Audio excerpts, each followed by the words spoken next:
Epistles in Commerce, featuring NTT, New Trust Technology. Presenting your host, Christian Walters.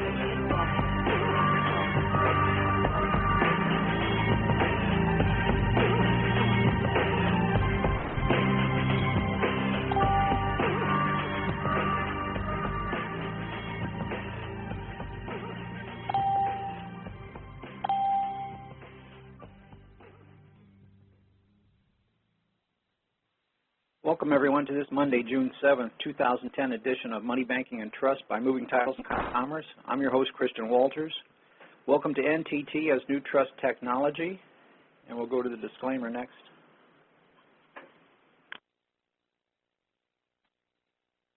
Take notice and acknowledgement with agreement that this show and or documents is private and not to be construed or relied upon as being legal advice for an individual legal situation or implored for making a legal decision.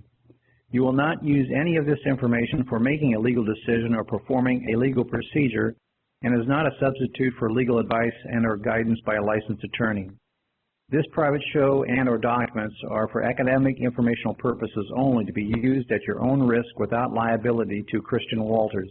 By accessing or reviewing this show or using the documents therein, you understand with agreement that, with all rights reserved without prejudice, Christian Walters is not an attorney licensed to practice law in the state of Florida or any other state, and has not given legal advice or accepted fees for legal advice, provided no assistance, advising, or guidance of any kind for use by non-attorneys or pro se parties in the preparation or use of herein reference, and has no interest in any use referenced therein, and is not a party to this or any action arising from, and is only acting in an authorized capacity as liaisons to communications between the parties. By reading and or using this information, you acknowledge and agree that you are not a client of Christian Walters. These documents and or short recordings are incomplete and void without this notice agreement being attached herein by reference, and a breach of this agreement. Upon breach of this agreement, the breaching party becomes liable for admiralty commercial damages of $100 million or more per stultification or impairment per Christian Walters' discretion. Thank you for your understanding. Again, I'd like to welcome you all to this Monday Trust Ambassador Group meeting. We've been going through Corpus Juris Secundum, and I'm reading again from Book 30A out of the CJS.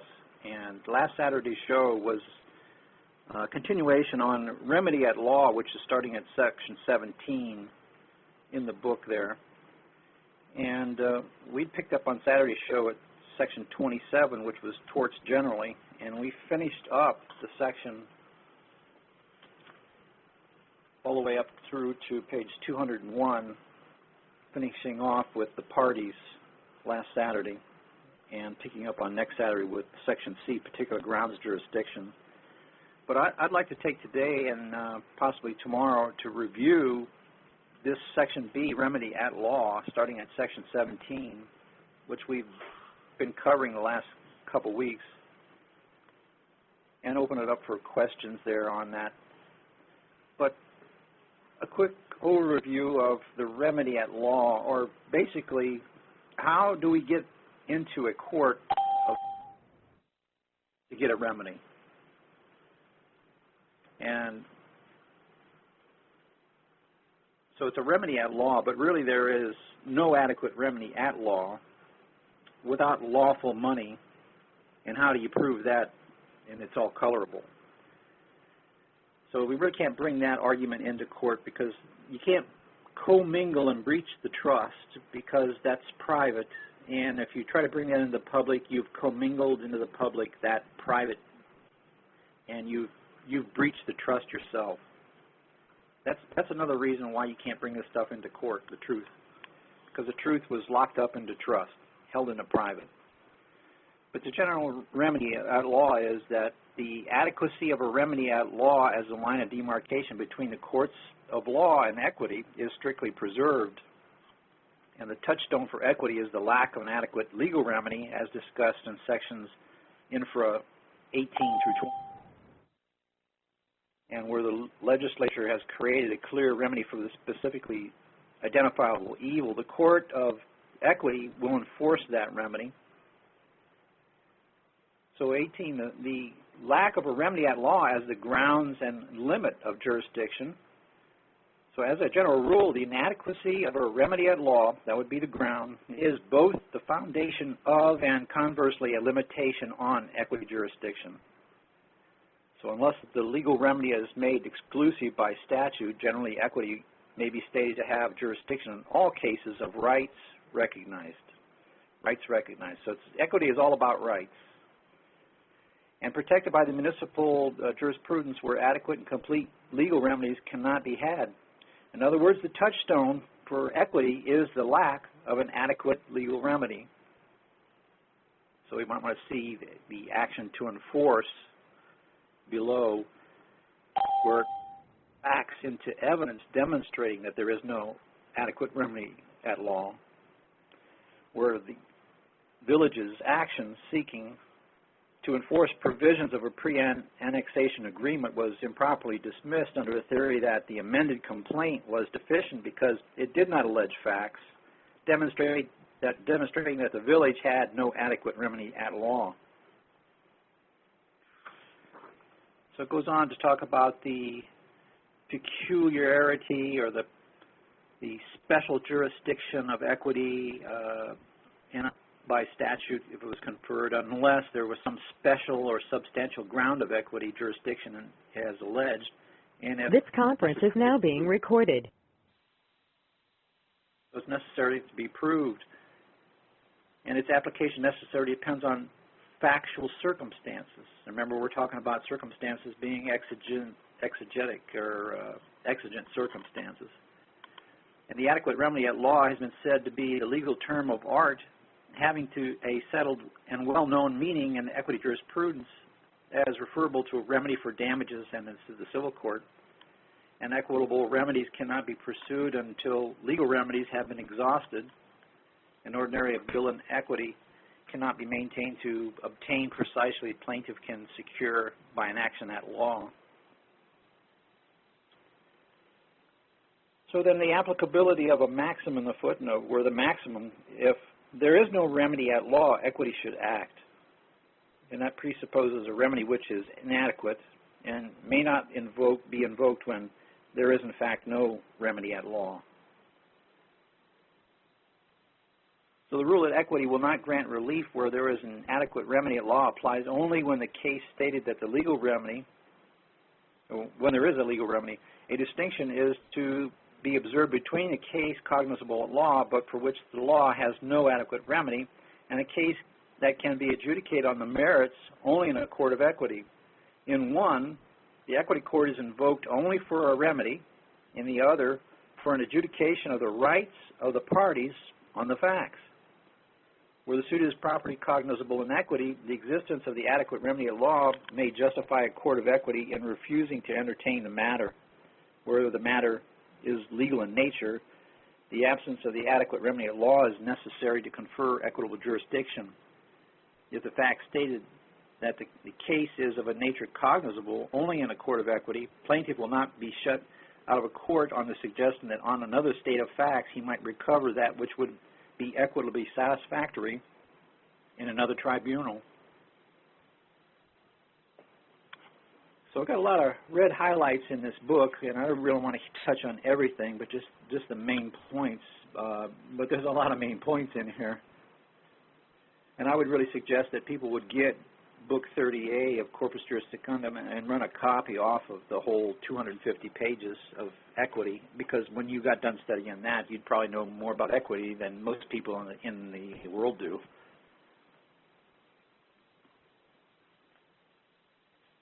So it talked about in Section 19, concurrent or exclusive jurisdiction,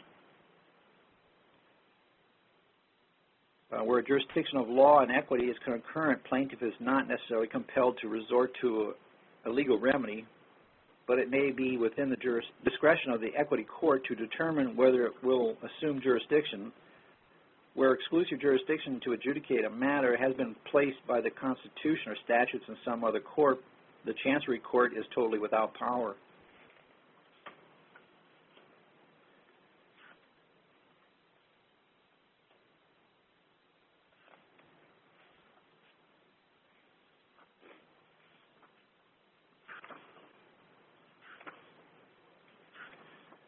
So last Saturday we had, let's maybe go over the defenses at law here. Section 32. Relief will be denied to one seeking the aid of equity against pending or threatened proceedings at law where it appears that the matters relied on are as such, if established, would constitute a defense in the law action.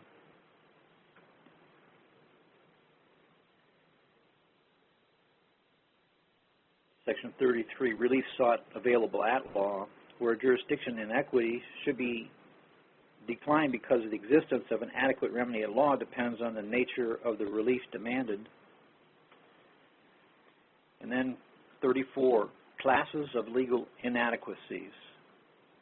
So there are three classes of legal inadequacies giving rise to equity jurisdiction have been recognized, and the failure of the law to recognize a substantive right and the inadequacy of the relief afforded at law to protect a right, and the inadequacy of a procedure at law to establish a right. Those are the three classes of at-law inadequacies. 1, failure of the law to recognize a right, and 2, inadequacies of the relief to protect a right, and 3, inadequacies of procedure to establish a right. And then we have parties. Since the procedure at law requires a plaintiff must have a common interest and that the defendants must be charged with a common liability, a resort to equity is necessary whenever complete and adequate relief requires an adjustment of diverse rights among the parties. Thus, the impossibility of the same person being both plaintiff and defendant in an action at law confers jurisdiction and equity. Now, ask yourself, when is the plaintiff and also the defendant? What is the diverse rights? What is it? There's a situation when that is both the plaintiff is the plaintiff and he's also the defendant, and that would be in a counterclaim. A counterclaim looks like, apparently, is inequity. So the plaintiff and defendant in an action at law often confers jurisdiction and equity to enforce the demand of such a nature that the same person would be required to be joined both as plaintiff and as defendant in an action at law. Likewise, the rule requiring those having a joint interest to unite in action at law to enforce a joint demand will confer jurisdiction and equity where the parties will not join or cannot do so without defeating the action, and therefore one or more of them is left without a remedy at law. So with that, why don't we start the Q&A, and to get into the Q line, you got to press *6, *1, and we'll open it up for questions. Press *6, *1 to get in the Q line. 434, you're unmuted. Hello? Yes, hello. Who's this is Floyd. Hey, Floyd. Yeah, my phone got shut off today, so you can't recognize me. I'm incognito. Your what got shut off? Yeah, my cell phone got shut off. So now so what I did today is I went down to the to the Notary Public, and I put in my correction, or my notice of special notice for special instructions for my special deposit, and to make it clear, that's what I read to you the other night. And then I'm going to have her do a mailing for me, and then I'm giving them 10 days after they receive it. So in the meantime, I'll be without a phone or a cell phone anyway. And I went down and got a speakerphone tonight, but it's not plugged in. I mean, I got it plugged in, but it's charging. So anyway, that's my update. Did they send you a notice they were going to turn it off? No, they kept telling me they kept calling me on the phone to give them a call so that I could make a payment. They wanted me to make a payment. So They didn't send me anything in writing. They just called me.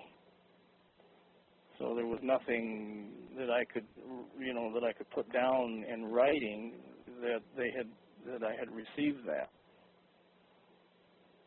But nothing in writing was given that they're going to terminate the service. No, they actually haven't terminated it. They've just interrupted it. Interrupted, yeah. Yeah, it's that's what they. I don't think they want to. I don't think they want to terminate it, because in that way they're going to be breaking the contract. Yeah. So an attempt to try to get you to pay in Federal Reserve notes. Well, yeah, that's what they're going to do. They're going to try and get me to pay FRNs or put in FRNs. I mean, you can't pay with FRNs. We all know that.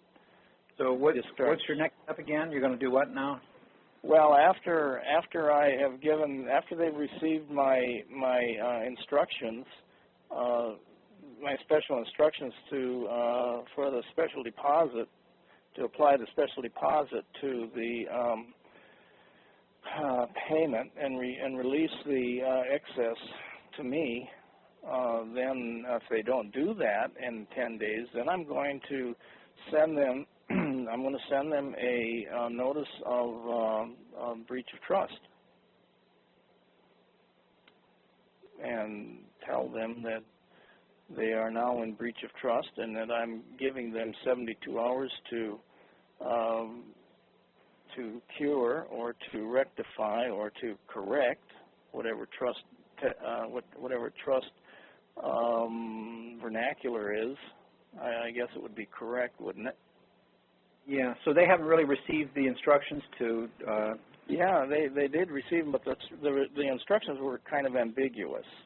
I really didn't have them all that clear. I was telling them to hold my special deposit, and I was telling them to disperse it at the same time. So it wasn't really clear whether they were to hold it or whether they were to disperse it. I thought it was clear, but after reading it again, it really wasn't that clear. So I'm giving them the benefit of the doubt that they're in confusion, and so I'm going to. So what I did this time with my instructions, I told them to use to disperse the special deposit and to release the excess back to me. So to pay the debt or to pay the contract or whatever wording I used. Yeah, I would. What I do? I would take and send them a dispute letter. Tell them that the account, I dispute the account that you're saying that I owe something, and then pull it back to the fact that what's their intent going to be as to, are they going to do the instructions on the that you gave them? Okay. Well, I don't know if the notary had a chance to mail it out today. She was either going to mail it out today or tomorrow. Let him mail that out separate. This should be a separate dispute letter. Yeah. Okay. Well, I could do that. It's just that they're either going to receive the dispute letter one day before the special instruction letter. That's fine. They're going to receive it a day after. Put the account in dispute, because they really shouldn't shut the account off if it's disputed. And it's disputed because you've made a payment with the special deposit, and you want to know what their intent is, what they're going to follow out the instructions. Okay. Should I send that to the CFO, or should I send that just to the department that handles the phone bill normally? Both places. I would send it directly to the CFO and send copies to the department. Oh, okay. Okay, that's a good idea. All right, I'll do that. All right, I can do that. No problem. I'll do that tomorrow. The dispute, send that by another not along with that other package, so. No, what I'll do, I'll mail that myself. Yeah, make sure you got. Pardon? Make sure you got a green card that you can back Yeah, up. I will. I'll certify it. Yeah, I'll send it certified. Yeah. Okay. I do have a question for you. What do we call ourselves as a lawful or legal entity in trust if we're not the affiant or the defendant or whatever? What are we? I know you covered this. You were going to give that answer at one point, but I got kind of sidetracked, I think. In the private, what are we? How are we referred to in the trust besides trustee or beneficiary or that type of thing? If on the public side. On the public side, how do they refer to it? How would we refer to ourselves on the public side? You're going to have some kind of colorable title to fit in. Yeah. Well, trustee, grantor, beneficiary, authorized representative, or something. Well, maybe authorized representative would be best because that would be a kind of a portal. That'd be kind of portal terminology, wouldn't it?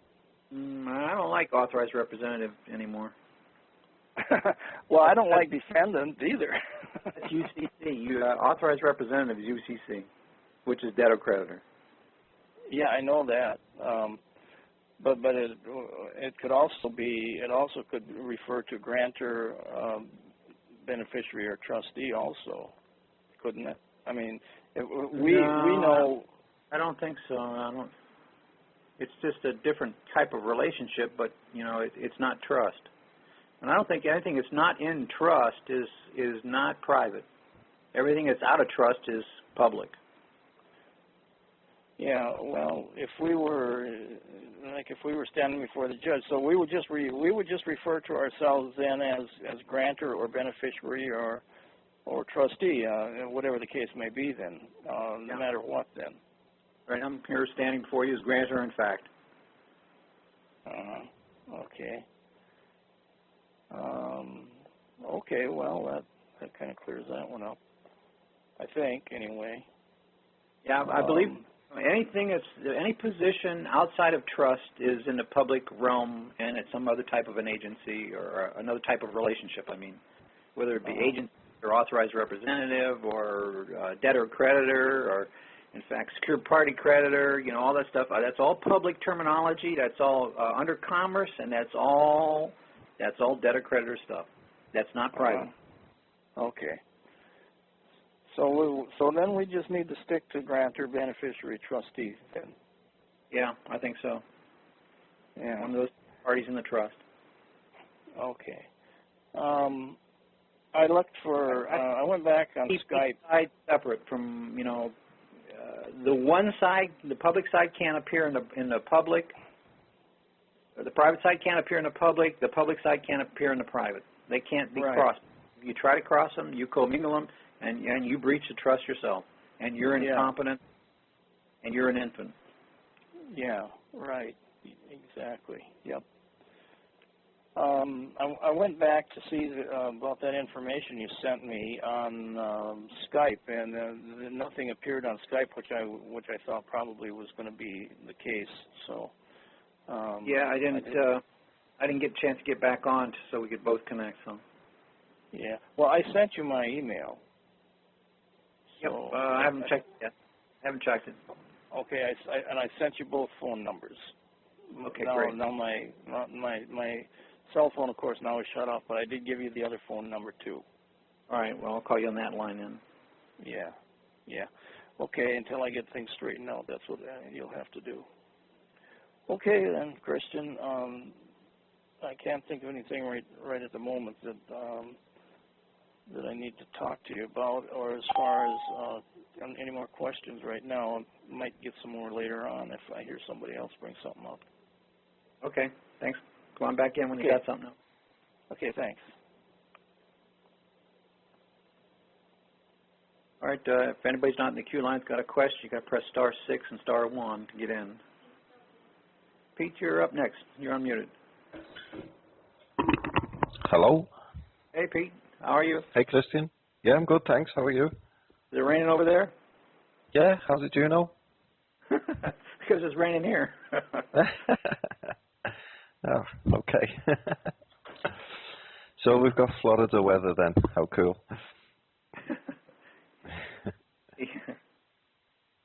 What's up tonight? I'll just take you back in time a little bit to about the 13th century. They had what's called the poll tax here. And there was a revolt against the poll tax. And they done away with it. It's under feudal law system.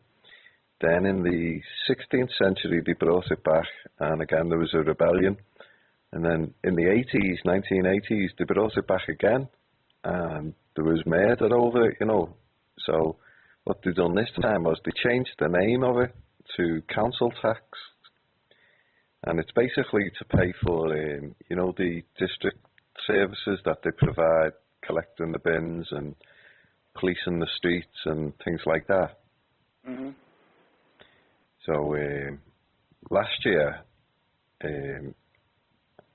I sent in a notice of departure saying that I was leaving the UK, and they sent me a balance sheet, and it was zeroed out. So I was not recognised in the UK, and that was sent from the head of the electorate. Now, this year they've pulled me back in. And I've got a summons for the court, Michelle and me, for the couple of months, because it starts in April, so they're asking for the couple of months payment. Mm-hmm. So, firstly, I'm wondering, can I do the summons sheet as a special deposit? Is there a signature on it? It has no... yeah, it does have a signature on, yeah. Okay, so that's basically the bill for what you owe? Yep. Yeah, you could use that as the trust res. Okay, so...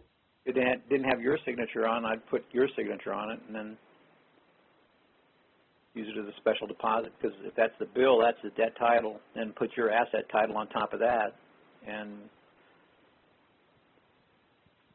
pull that out of special deposit, or pull it out of general deposit, and put it back in under special deposit under trust then, and use that as the extinguishment of the debt. So I would place it into the court. Yeah, I would withdraw it and redeposit it, which is the same as taking the debt title that they sent you and merging it with your asset title and giving it back to them. Yeah. So I'm thinking... Here's the titles. So I'm thinking on the day of the court, if I hand it in and maybe file on demand.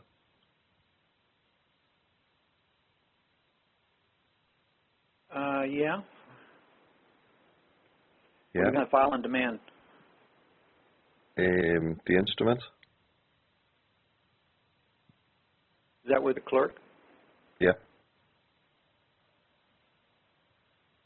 Okay, that would be the debt title with your asset title. Is that what you're talking about? Yeah.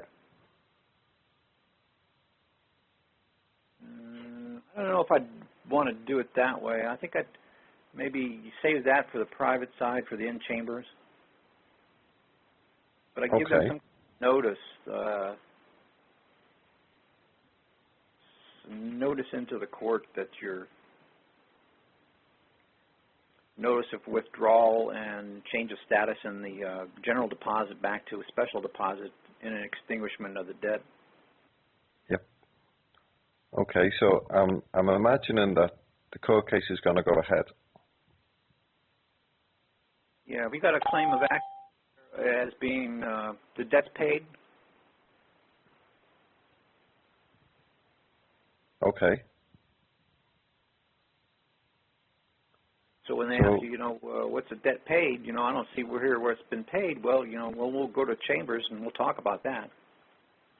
And then we get in there, then you can present the evidence that special deposit paid the debt. Right. So how would it keep a record of that? Well, there's where we have the UCC in the county over here, and those records that we made the withdrawal and the redeposit. So you'd have to come up with some way of creating double records to, prove each step that you did. That you did the withdrawal, you did the special deposit, you formed the trust, and that paid the debt. Okay. Yeah, sounds good. So I don't know. You've been using the UCC though, right? Yeah.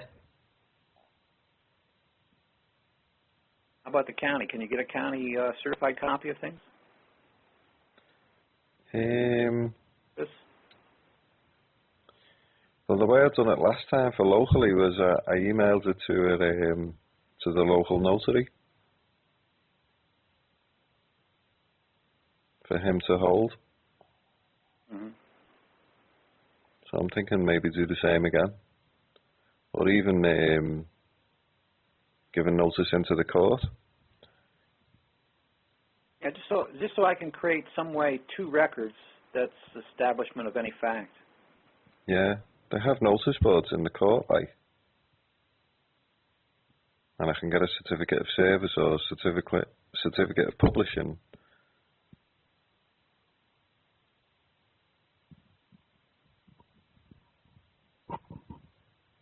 Well, that should be some public way of some public notices that I could get the establishment of the record or the fact to prove that, I did a claiming, I did a withdrawal, and then I did a redeposit.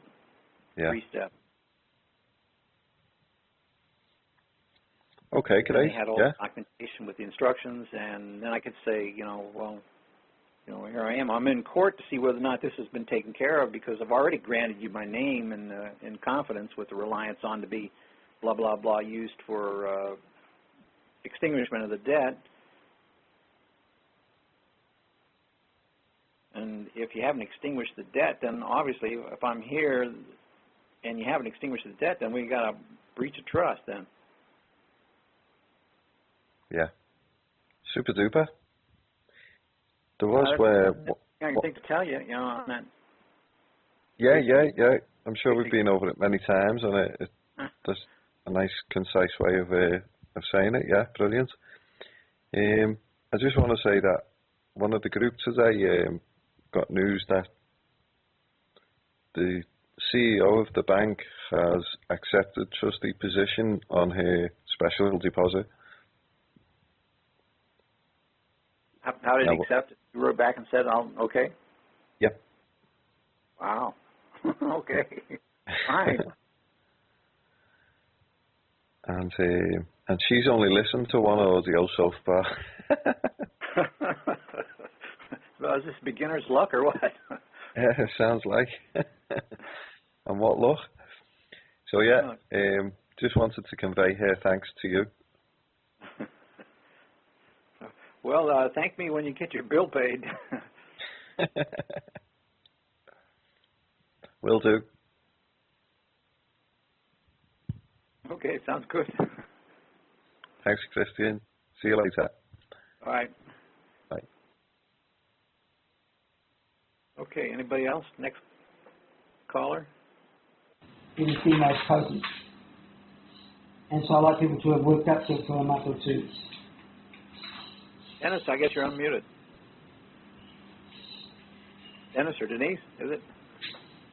Well, you're speaking about the mother of abundance batch, aren't you? You are. But a lot of people have... E-N-I-S, you're unmuted, and I can hear you in the background. You're up.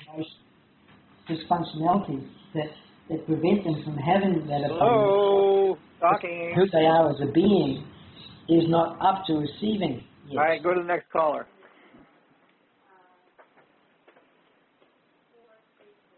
Four, 434, you're unmuted. Yeah, Christian, Floyd again. Hi, Floyd. Hi. When I put in my court, let's say I have to go to court and do a court action on these people. That's the time that I put in my protective order at that time? Yeah, there's two ways of playing that. You could either put it in right away, or you could put it in when and object to something that they're trying to make it. They're trying to make it public. So you could. It's two ways you could play that. Maybe by the time you go into court, we might have figured out you don't have to go into court. So we're working on that. Oh, okay. So you put the protective order into the court, though, don't you? Yes. Yeah, and you'd have to start an action in order to do that, wouldn't you? Yeah, you're not going to get into court unless you start an action. It's got to be some kind of action. Could be even just as small as a show cause hearing to find out whether or not they have breached the trust and shouldn't be held in for the breach of the trust. Okay. Show cause, all right.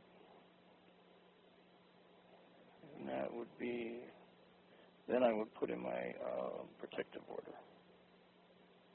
Okay, well, I wanted to clear that up so in case I have to do something. Yeah, that wouldn't be a full-blown case because you wouldn't have a whole thing. But then if you have just a cause hearing. Okay. Yeah. Okay. It's kind of simple.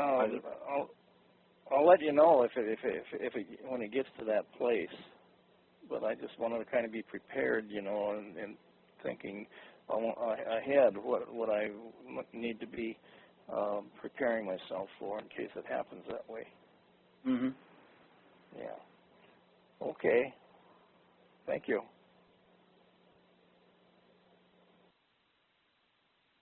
Okay. Anybody wants to get in the line? Press *6, *1 to get in the queue. Next caller, you're unmuted.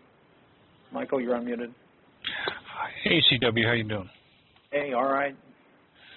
I'm glad to hear that. Got a couple questions for you. I was listening to the 5.8 program in regards when you were going over with Floyd into filling out the UCC 1, 2, and 3, and I caught something that I forgot to do with the docs that I've done. Basically, with the UCC 1 or UCC 3, the first one, you're putting your name in both places. Is that correct? Yeah, I think that's how we determined, yeah. Okay, I just wanted to make sure. And then when you come back with the UCC 3, then you go back to the original placing, right? The second UCC 3. Yeah, I'm trying to visualize in my mind what the forms look like, but I think that's what we established, yeah. Okay, now on the second UCC 3, are you changing the grantor to the grantee where it was on the first UCC 1? Are you changing that to grantee grantor, or you're putting the grantee grantor on the second or on the first UCC 1? Let me rephrase that. That was kind of confusing. On the UCC 1, you put on there that you're a grantor grantee.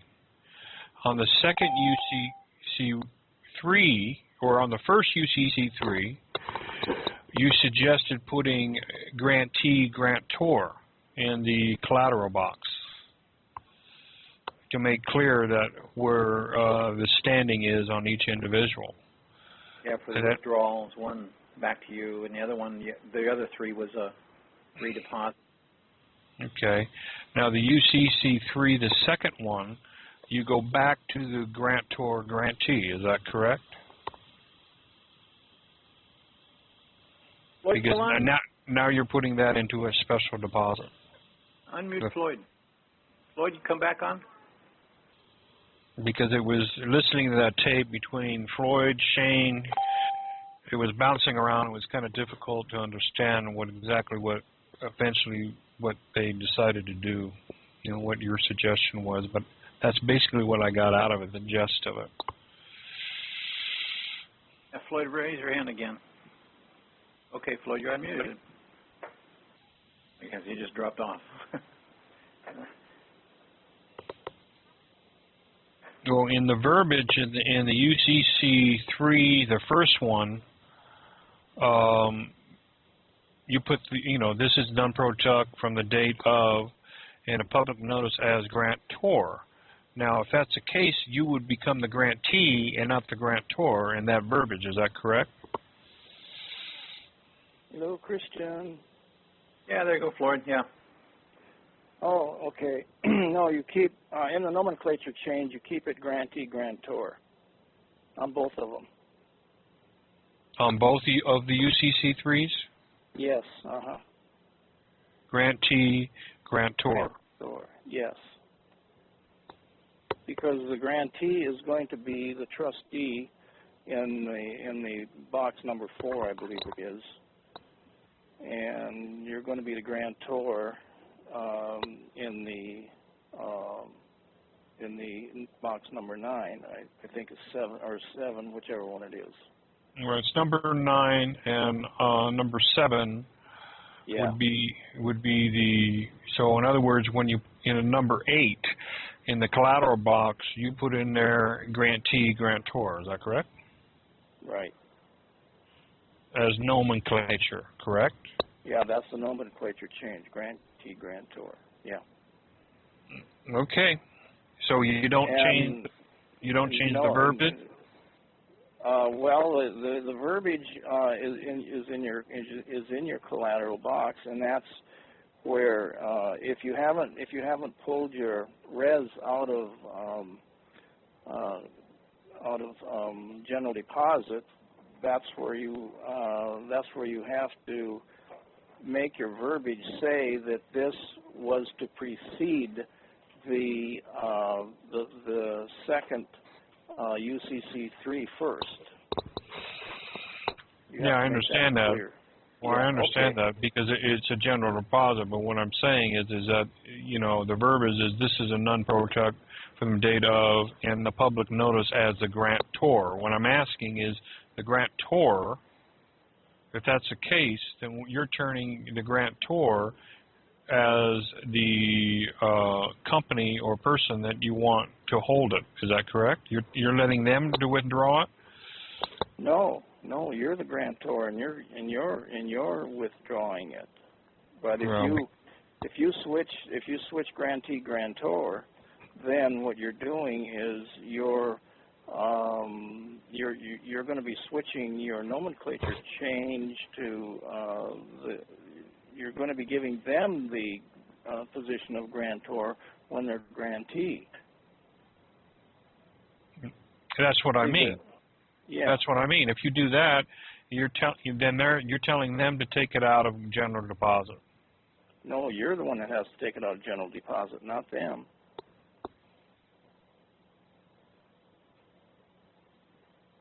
So you're putting a withdrawal.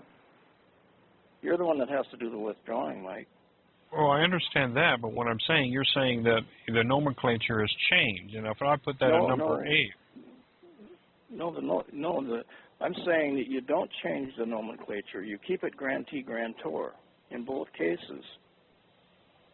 See, when you're grantee grantor, the grantor in that nomenclature change is referring to the number 9 box, and you're the grantor. Then the verbiage changed, right? Pardon me? The verbiage changed, isn't that right? We changed the verbiage in the block. Yeah, the verbiage. Mm-hmm. We just changed from a withdrawal instead of a deposit. Right. That's all you're changing is the withdrawal in your second. Okay. Let me ask you this, Mike. Have you already withdrawn your name or your res before you? No, I haven't done any. All I'm doing is getting this stuff together. So you haven't already filled out the third one then, or the second UCC 3 then. I filled out all of them, okay, but they're in my files. They're not put on the UCC yet. I'm just getting this information together. And my concern is that the grantee, grantor, you're switching it around on the number 8 where it says addendums for a collateral change, but you're giving them instruction that the public notice as the grantor, as owner and holder, of all rights and titles and interests in non-negotiable instrument claimed by RA number with all attachments and proceeding being held in the private therefrom are hereby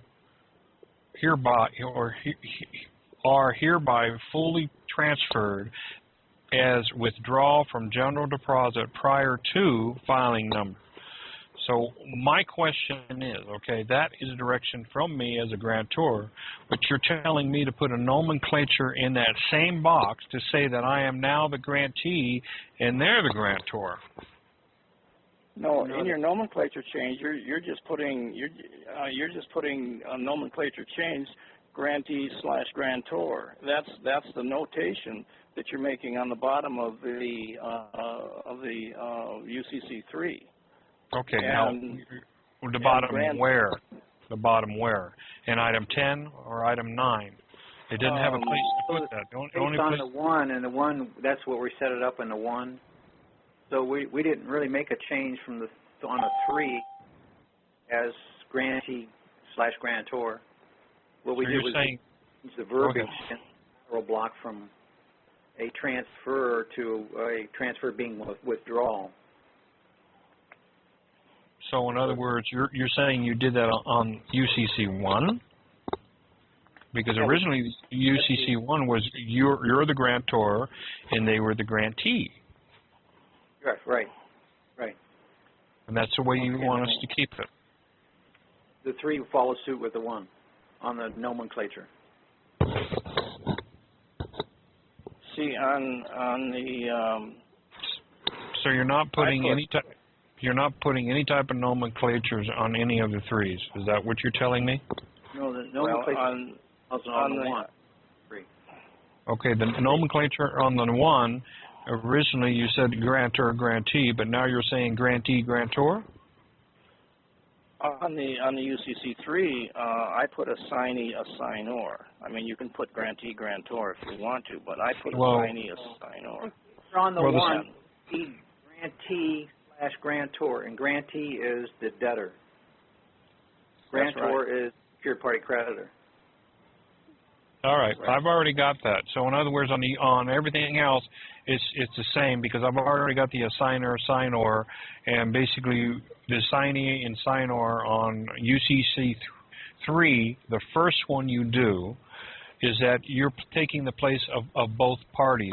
Okay, you are both parties. Now when we go to UCC3, it goes back the way it used to be on the UCC1. Is that correct? Yeah, it refers back to the same nomenclature you set up on the 1. Okay, all right. Then it's all squared away. I understand. It was just a misunderstanding on my part. Basically stays the same all the way through.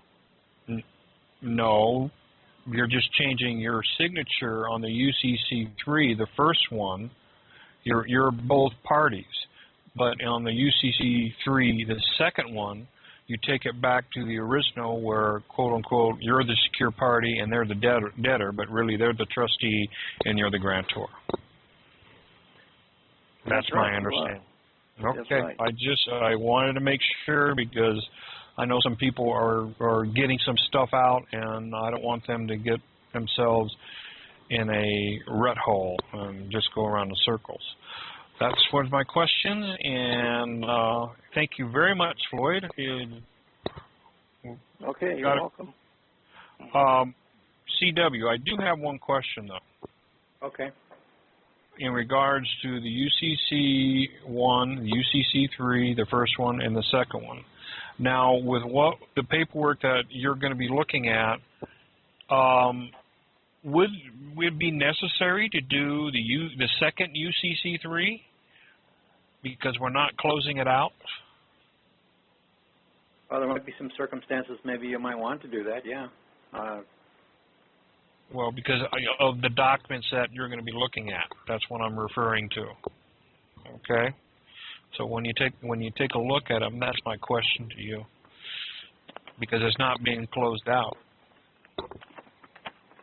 As being terminated, you mean, or transferred, or what? Well, it's not being terminated. It's just being, we are doing the special deposit. Yeah, we're just changing the nature of the deposit and changing it to a special. Yeah. We haven't terminated the account. Right. Well, I just wanted to make sure in regards to that. That would probably just take another.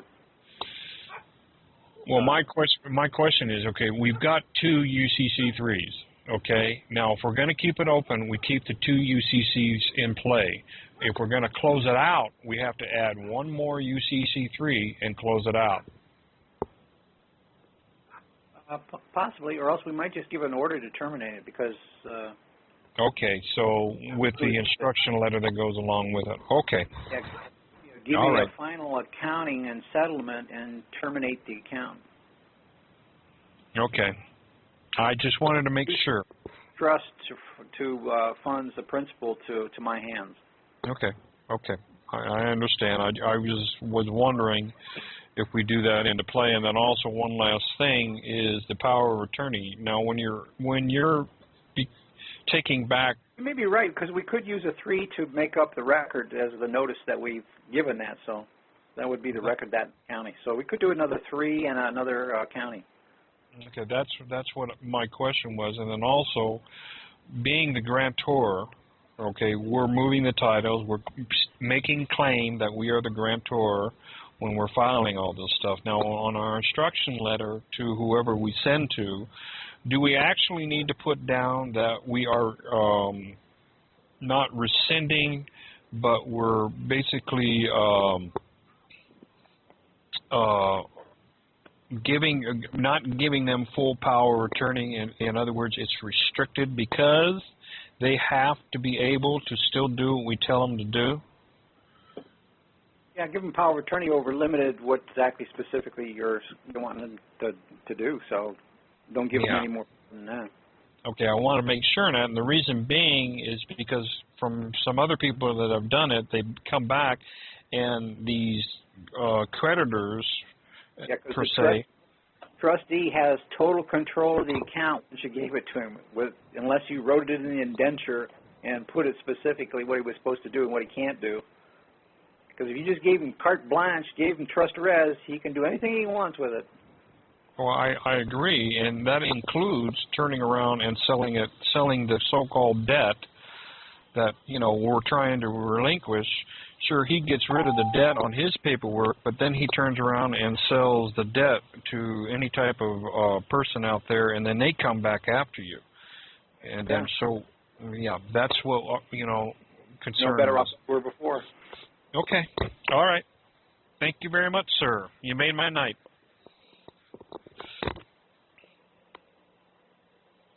Okay, next caller. Stuart, you're unmuted. Yeah, hi, Christian. Can you hear me? Go ahead. Okay. I had my door broken down about a week and a half ago by some people that didn't really have a reason to do it. Anyway, I contacted the minister's office, which is the civilian head of the police, and that's how far you have to go to get to speak with somebody in English. And I talked to the secretary there, and I said I just want to deal with it privately. And so anyway, long story short, I've been treating her as a third-party witness, or as a witness to the transaction, and I wanted to make or appoint or recognize the minister as the trustee, and have him, settle the bill for repairing the door. And I just wondered, what would you do? I'm all ears. Okay, that's kind of a reverse thing there. Let's see. So why did they break your door down? Oh, well, they have some kind of I mean, the nutshell is they broke the door. I think they broke the door down because they wanted to do a training exercise, and they don't get enough. They don't see enough action. So but their colorable reason was they wanted to see my ID. But they could have told me that they wanted to, they wanted to drink the milk from my refrigerator. It doesn't really make any difference. So, but they came here and then they left. So, yeah. I asked, what country is this venue? This is the jurisdiction is Berlin, Germany.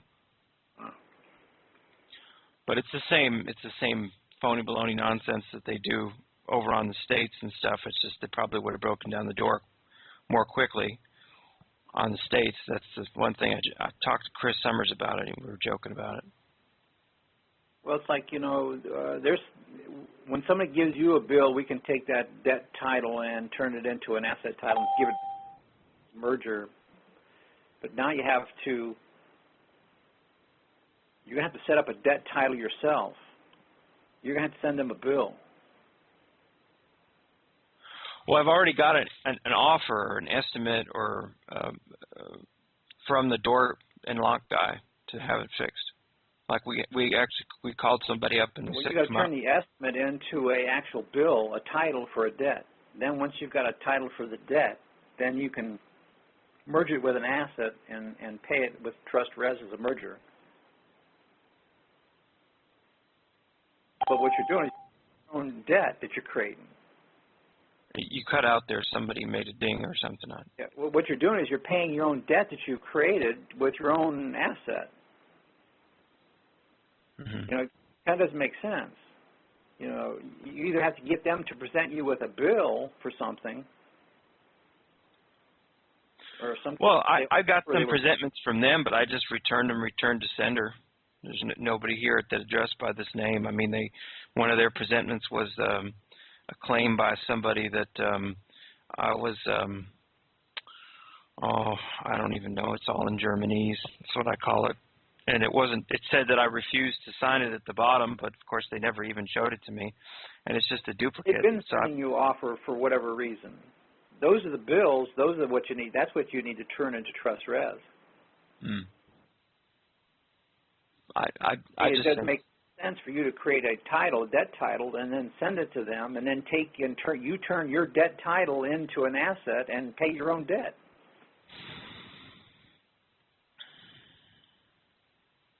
So you need to get an offer from them, and apparently you've been getting offers from them, and now you're going to have to make a decision whether or not you want to play the debtor-creditor game or you want to play trust game. Because how well has that debtor-creditor game been working out for you?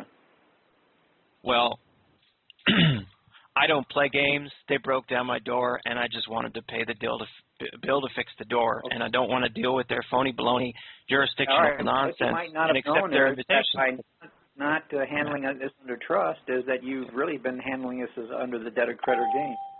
Know it. I just turned it back to them, and I've had success before, and they've left me alone. I had the landlords have the bailiff send you'll have a decision as which game plan you want to continue to pursue, because you can't mix different kinds of fruit without having fruit salad. Well, I only can use what I know. I've got 2 children.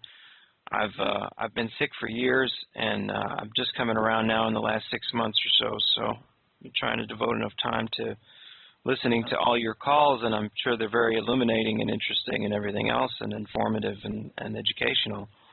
But what you did basically was you did an accept for value and return for value, which is debtor creditor, and we're not doing debtor creditor on this show. We're doing trust. We're doing merging of titles and termination of the debt through trust, and there's a big difference. It's 180 degrees apart. Totally different game plan, and a different paradigm shift, really, in thinking. And that takes a little while to get that, so that your mind can wrap around the concepts and things. It's like Neo on the rooftop there, had to make a decision to make the jump. Okay.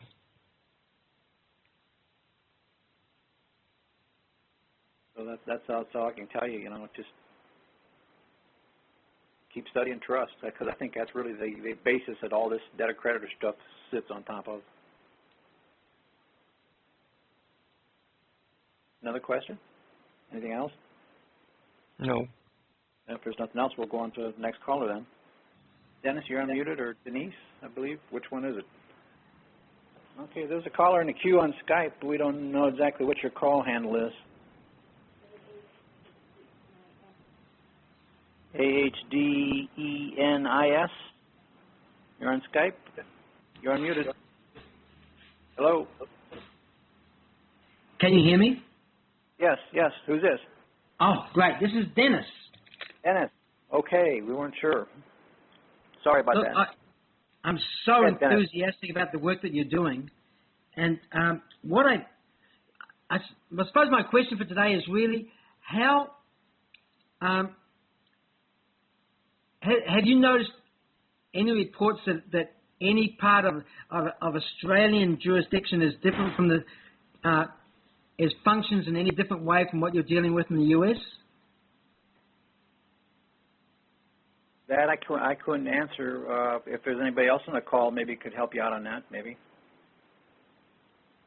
Because one of the really fascinating subjects that a friend and I, who's also listening to the call this morning for us, well, it's afternoon now, is the Queensland government have been positioning themselves so that it looks like they don't want to be subject to equity law. And I'm going, how could that even have any viability whatsoever? Yeah, I wouldn't think so, because that makes law incomplete without equity. But I'm thinking, how can you possibly get remedy Right. if there's no competent allowance for that in the jurisdiction? Because it turns out that they've set themselves up as the Bridgelow Corporation that has effectively said they don't even recognise the High Court of Australia anymore. And they've set themselves up as a jurisdiction that literally controls the courts. It controls basically all of the usual functions of the separation of powers no longer exist in Queensland. And our question is, does that include no right to remedy under equity? I can't believe that could even be possible. Yeah, This I may can't be, answer that. This may be the first time you've ever heard of this. The first time I ever heard of it, yeah. It's quite phenomenal, and the consequences thereof are unthinkable, but at some level it has to be challenged. And I don't know at what level that can even be challenged. Even if it was challenged in international court, how can it be enforced if that is so?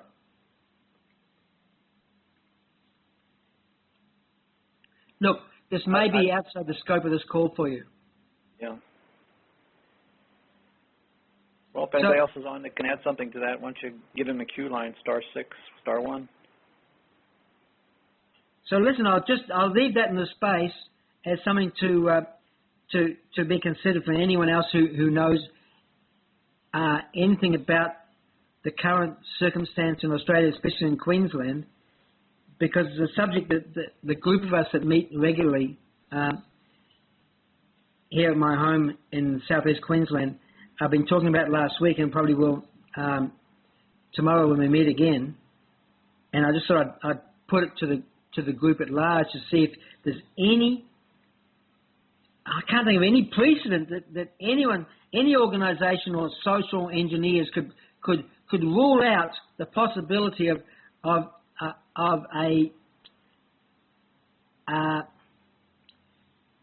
recompense or seeking repair under equity. How could that even be possible? Well, I'll just leave that in space for now. You'd be ripping the heart of God out to do that. Yeah, exactly. Okay, I yield my time back to the next questioner, speaker. As they say in the U.S. Congress. Okay, thanks. Thanks, Dennis. Appreciate the call. Nice to meet you, telephonically. Chris, you're unmuted. Good evening, Christian. Hi, how you doing? I'm doing excellent. I've been working all day long on documents, of course, the debtor-creditor stuff, but I've been having this question pop up several times, and I'm sure a lot of people would be interested in hearing what your response would be. In regards to, say, let's just take one isolated thing. If you've completed a default process on a maritime lien, and you put that out on the UCC on the debtor-creditor side, how could we most likely have success with converting that and or using that on a trust situation? Yeah, because we're always trying to liquidate it on the public side and make it run really counterclockwise instead of making it run clockwise. So I would put the lien that was created, use it as a special deposit, put it into trust, and then you're going to have to find an entity that's going to be independent and allow them to do the conversion of it. And they would be converting and holding that private lien in private and doing a conversion, convert it to interest, say, and then put that interest in on the public side. So instead of making it run counterclockwise, you're making the cycle run clockwise. Mm-hmm. So would you, would a person go about putting a UCC1 together that would keep it on the private side by using an RA registered mail identifier and then pass that like in a UCC3 to another private individual for safekeeping? Or how are you figuring that? Yeah, you could give it to the broker or the entity that's going to do the conversion, have them hold it into trust and lock it up in the private, and then they generate the funds that do the conversion on it, and the interest is generated from that being locked up in the private. The interest is put on the public side. So in other words, if you had, like, say, for instance, a private broker, and he actually leveraged that as an asset and had that put out there to where investors were investing on it, then the interest that was accruing on that could be brought through the UCC1 as an interest. Is that what you're saying? Yeah. Mm-hmm. It's held in it's locked in, can't be touched, nothing can happen to it, but it's held in private. But then there's interest generated on it, and in the interest, the source is private. But the interest then can be deposited on the public side, and it functions just as credit that's as seeable as anything else in the public. How does a person convert that into, if you're going to keep it on the private as a principal, how do you convert that as an asset on the public for investors to invest into it to have an interest-bearing result? That's the key. You're going to have to find an entity that's willing to do the conversion. Now, what we're going to do is try to use the Treasury. All right. Have you panned out some of the other avenues, like taking these maritime liens and putting them on a dummy corporate account over on Dun & Bradstreet and leverage against it with bonds and having a private broker do the investment for interest-bearing to come back? Have you done something like that yet? No, not yet, but that sounds kind of like on the public side, really. Yeah. It depends on, where is it being held at? Is it being held in private trust? And you're going to work through, what, the DTC or something like that? Or? Oh, well, I've been told to stay away from the DTC, that the real party of interest, and as I spoke to you last week, is that we did find out in the Securities Exchange Act way back in the 30s or something like that, somewhere back to 34, I think is what it was, that we located what the definition of a creditor was. A pure creditor is either the U.S. Treasury, IMF, and or the person that's signing the document. Those are the only true creditors there is. All of the parties are just debt collectors for the collections of monies on the interest that's owed to the foreign banking community. Yeah, well, that ties in with what we've been thinking all along. Have the Treasury do the conversion. They're the only ones that probably can. Yeah, or the IMF. I think that Stu, he was on the call a little bit earlier. Where I think it was him. We were kind of brainstorming this idea of the IMF. It seems to be pretty universal over there in Europe too. That means that since they're more universal than the U.S. Treasury, I would think, just by reason, that the IMF is the place to go to for this type of activity. But I don't know for sure. I haven't had that much interface with the IMF. IMF, you mean International Monetary Fund? Yeah. Okay. Yeah, because it seems like it's pretty universal anywhere around the world at this point, where the U.S. Treasury is not. Yeah. And since the IMF is directly contact with the World Bank community, I would say that that's probably where the real possibilities. I mean, I'm just supposing that would be where a person, especially over there overseas, would go to, is the IMF. Mm-hmm. Sounds like it. What? So where would a person go to do this all on the private? You would have to find just like a specialized broker for private investments. Is that kind of the thinking? Yeah, I think you probably have more chance doing international, like an international bank, rather than a private, or a U.S. bank. Yeah, China's real big on buying these things up, from what I've been told. All right. Well, that gives me a little bit of consideration. Is there anything else around that? No, not that I can think of. That's exclusive club, really.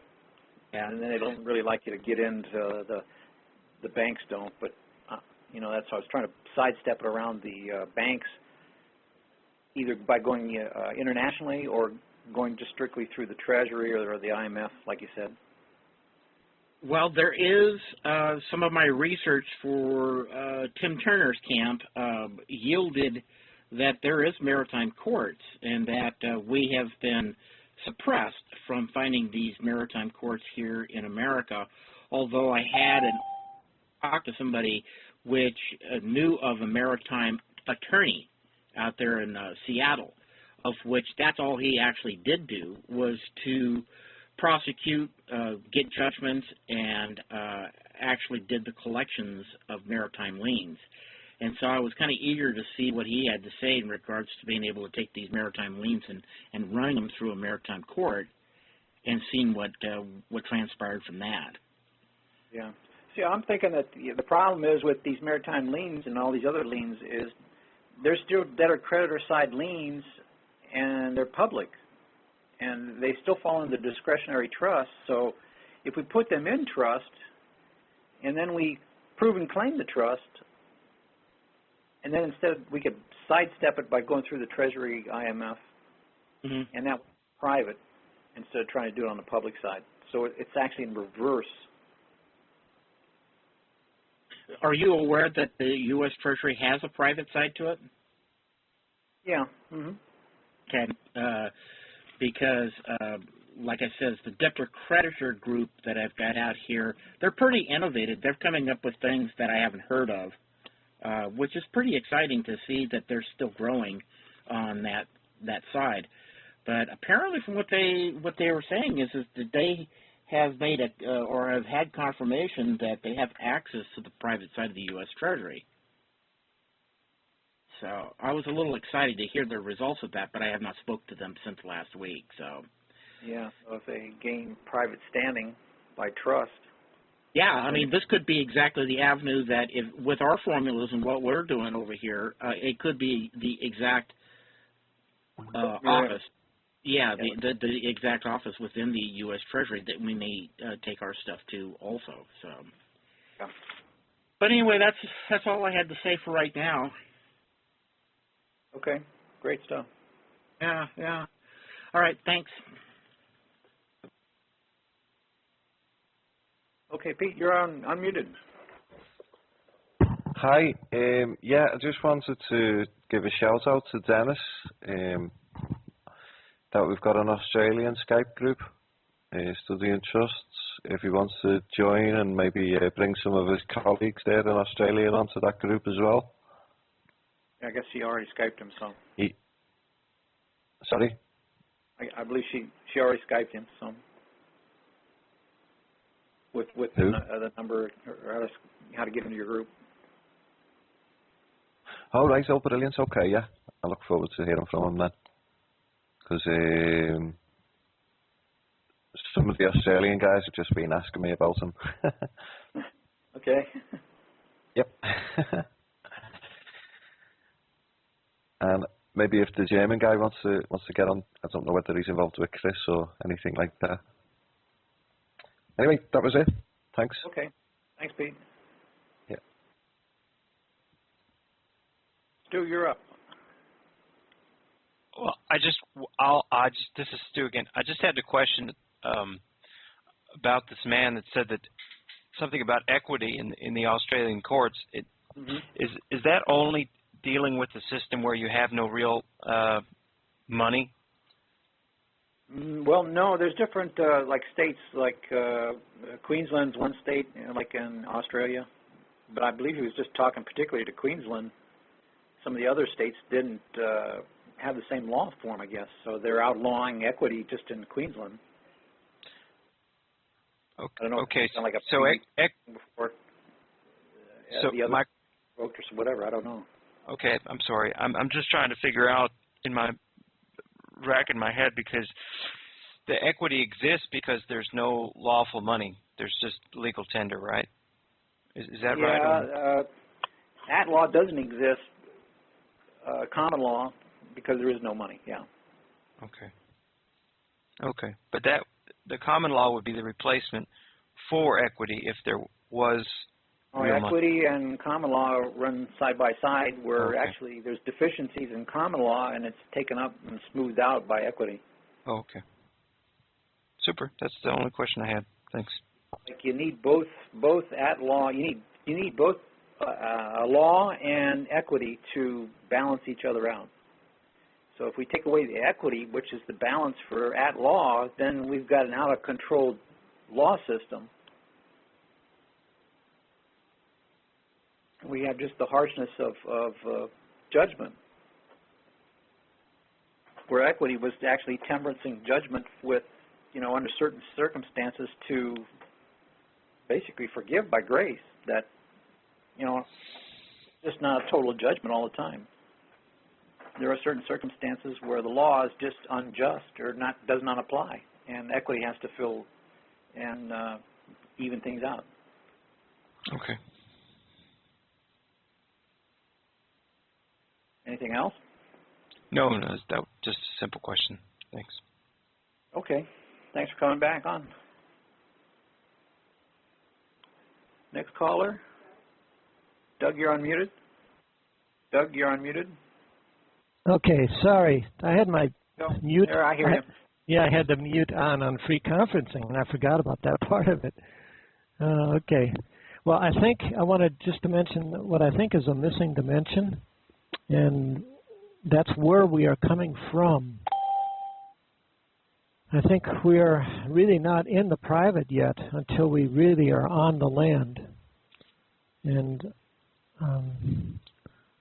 I could share a diagram that I created that might be helpful to illustrate it, but I'm just afraid that all we're doing when we're creating these trusts, we are still in the public while we're doing all this stuff that we're discussing here, and we're not really in the private yet.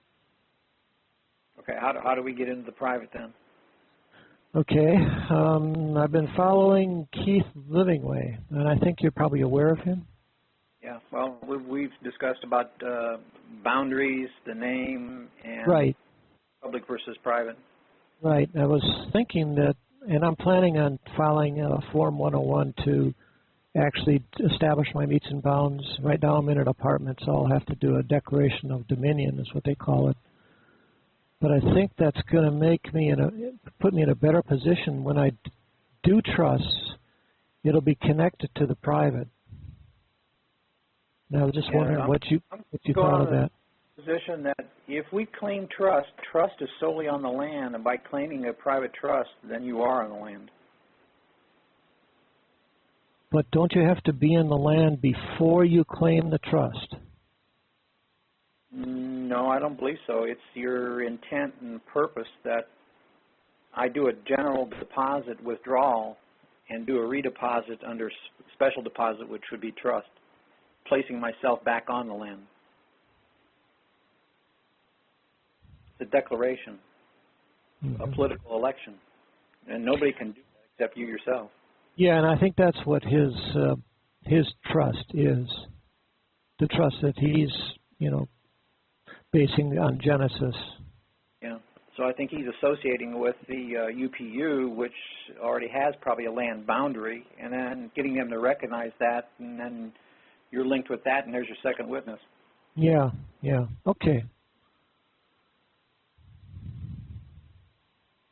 That was basically my concern, and that's why I think I'm going to try to get that done, so that I just believe I have more authority in my trust that I create after that point. Could be, yeah. If you take that route, keep us posted of what's going on. Okay, I will. All right, that's all I had. Thanks. All right. Appreciate the question.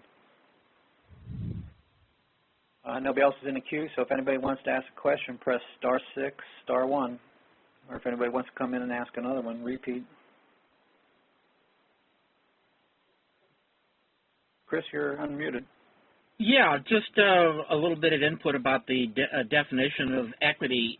Originally, equity was relationships, so it was the relationships to one entity to another, regardless if it was a corporation or it was a living entity. But originally, it was established between two parties, and so that's something that wasn't mentioned a little bit earlier. Yeah, it's all about relation and the nature of the relation. Yeah, it's almost like if you were looking at God, your relationship with God, if you're not, if you're a sinner or off the mark, the way the Bible talks about it, is that you're in breach to the God's trust. Mm-hmm. I mean, that would be one of the original ways of looking at it. But like, say, for instance, you paid me to do something, and I did it, and you failed to pay. I mean, that would be a breach of trust right there, because that's a relationship where two men or two parties came together and made a relationship of where one was acting in bad faith or poor faith.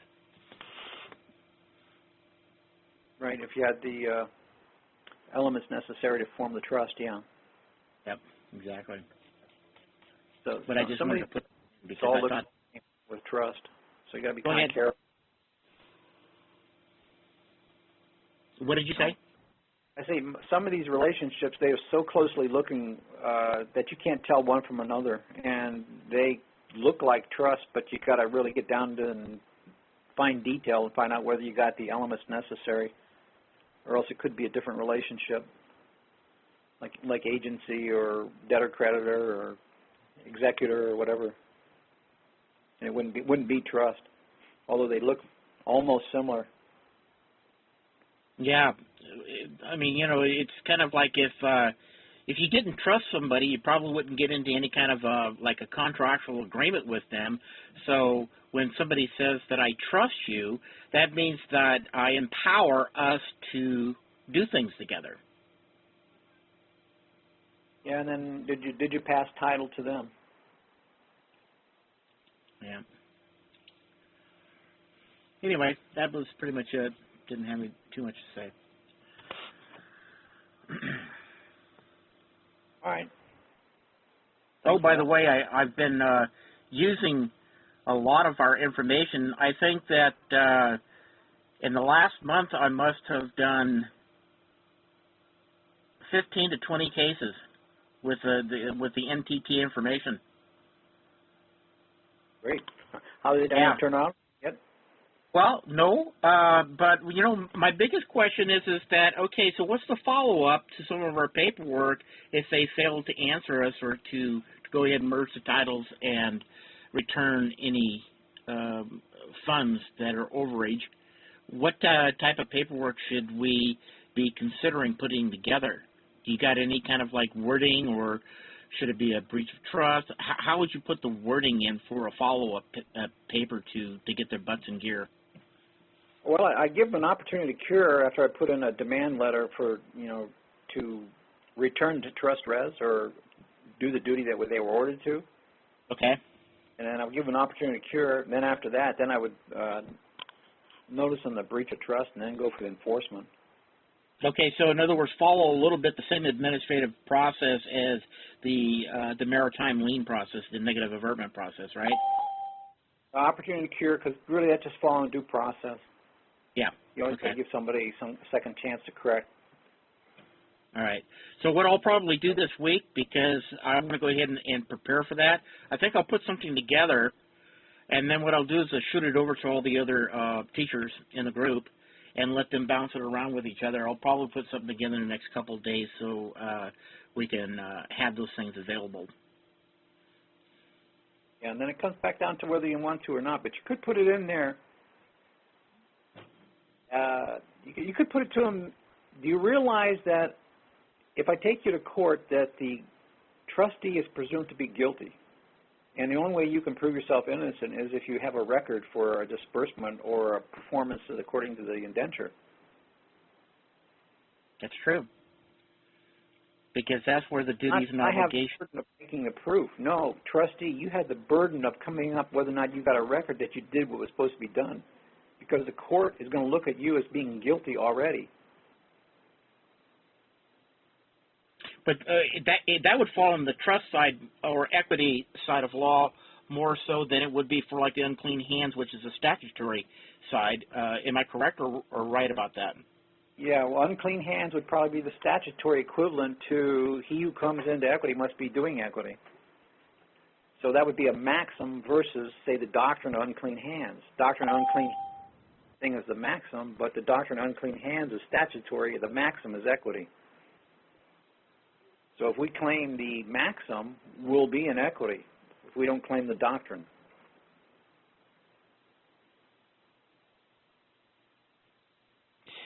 When here's another question that I had on my mind for quite a while. When you've got these banks and they're acting in the capacity of trustee, and they take your assets and invest it for their profits, and they don't report back to you or give you or issue you any dividends, how would you name or say the letterings or words to address where, would that be embezzlement, or would it be just plain breach of trust, or would they be commingling? What language would you use to call them on the fact that they were never given consent, neither was the grantor ever asked whether or not those documents were to be invested for profit? How would you address a situation like that? Well, I think that they're treating it as we abandoned the trust, and they're doing what they're doing because they're still carrying out the trust. But we never asked them for a statement of accounting pertaining to the trust. And what's the standing of the accounts? Come up clean. What accounts have you done with this investment? Where's it all at? How much money's been made off of it? I'm sure they know all that stuff, but I don't think anybody's ever asked for a statement of accounting pertaining to the trust. Is a statement of accounting the same as the forensic accounting? Yeah. Mm-hmm. Right. And then if they didn't respond back, that would be another breach. Yeah. We have a breach of trust for accounting. We could have a breach of trust for they didn't do anything with what they were supposed to on the trust for whatever the indenture was. Yeah. Well, even if you were to go back to the debtor-creditor stuff, everything, when you initiate some kind of a tendered offer and they fail to execute that, don't you deem that as being a breach of public trust? Because the Bankruptcy Act dictates that all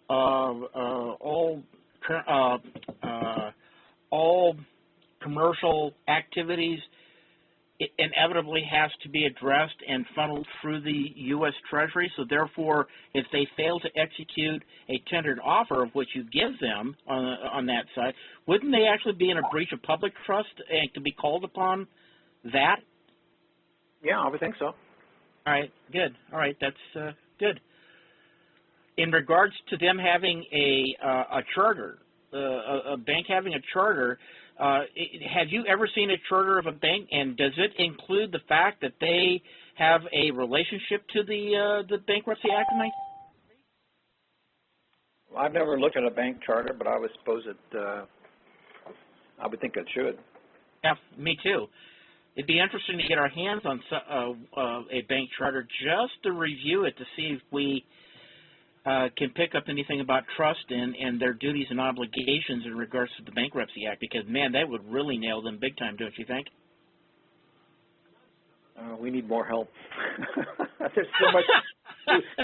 It's almost limitless. If people only just knew their rights and they had the enough wherewithal with the knowledge just to see the things, the possibility that opens up, the expanse is wide to go after them. We're just not enforcing this stuff because we just don't see it. Yeah. Do you think that they have a generic, like, charter? In other words, do you think that all banks pretty much have to be under a very, very similar charter as the next bank, or are they fashioned and formed differently? I mean, I'm just talking about generic banks. I'm not talking about specialized services. Yeah, I think pretty much the state and the national are probably the same. Yeah, that's what I thought, too. Cool. Well, I'll let the place open up for somebody. I didn't really have too much to say, but I did have those things in my mind for a while. Yeah, I think if people ever become aware of what all they could do, it's really phenomenal. We should be able to take this and change the law systems back the way we want them, take government and make government what we want. It's just that we have all the power. We just need to know what our rights are. Yeah, and I just wanted to say I'm thrilled to be part of the group, and I really have found that there's quite a benefit from that. And of course, it's always been something that I've wanted, is teams of people working in different capacities that bring something to the table that normally wouldn't have been looked at by an individual. And I think that is how we have been kind of working with each other, is that there's so much being brought forward. It's just amazing what a smorgasbord that we've got of different avenues and different documents and things that are coming about. Yeah, as long as we can keep them straight and keep them in different categories, because we got an A through Z thing and they're all alike. They're all different. But I think that A through Z is really sitting on trust.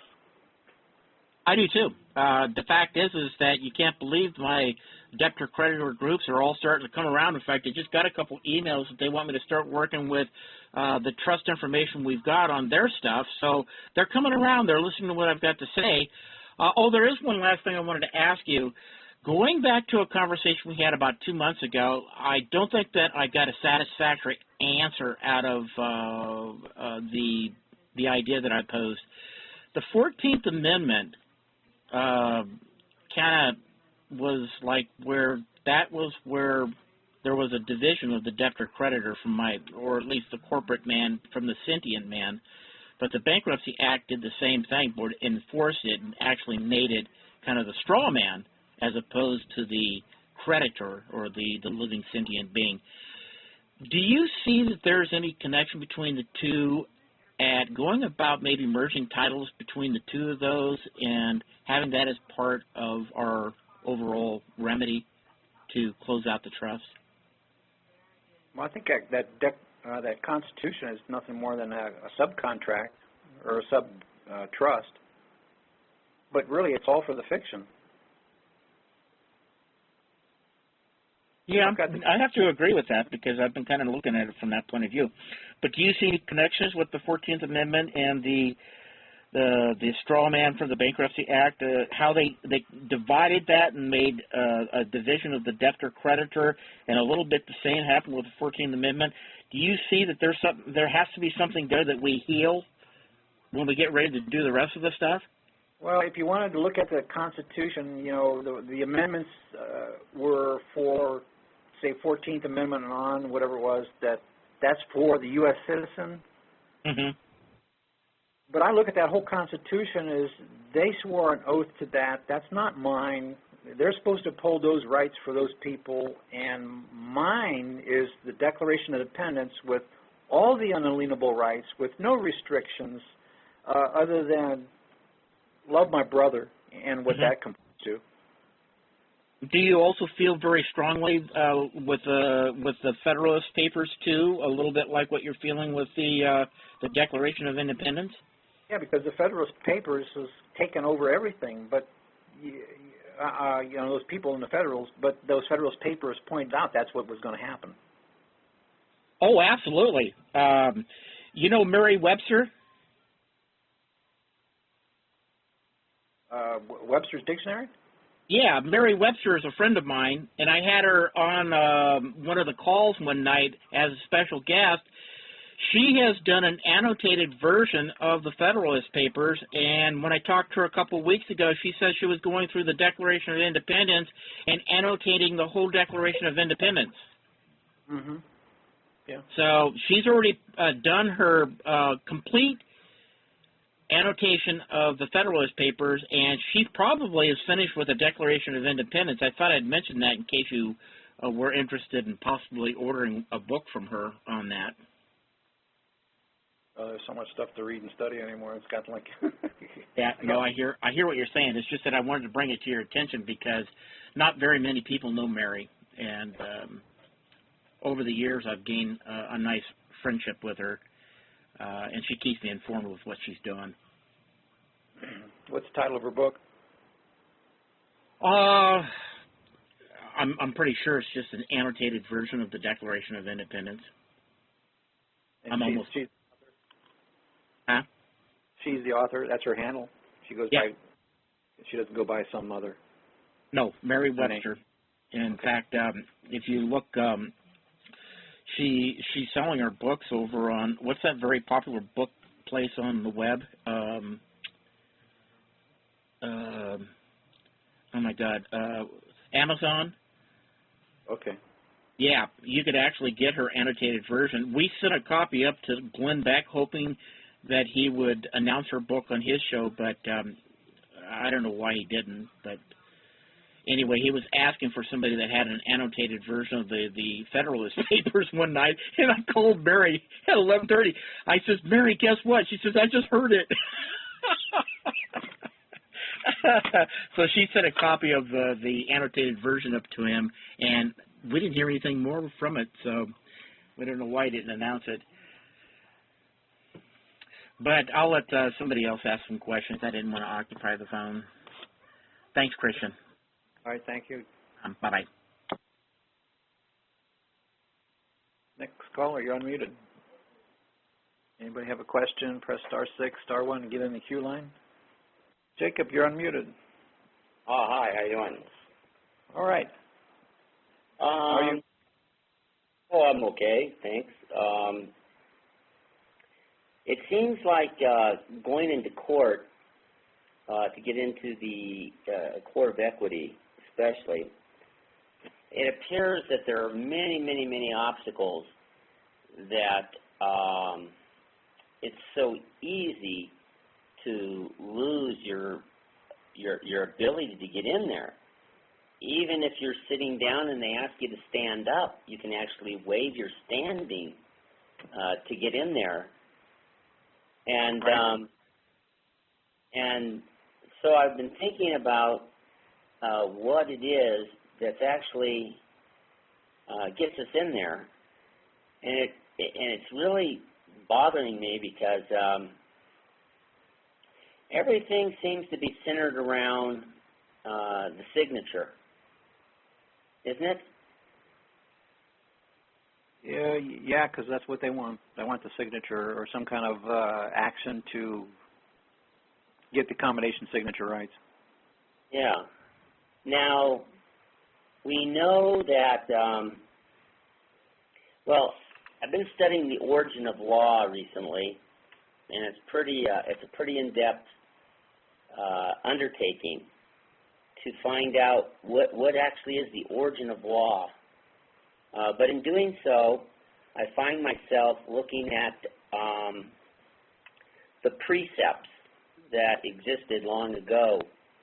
And one of the, I believe that the most profound precept was that if you knew your maker, that you would,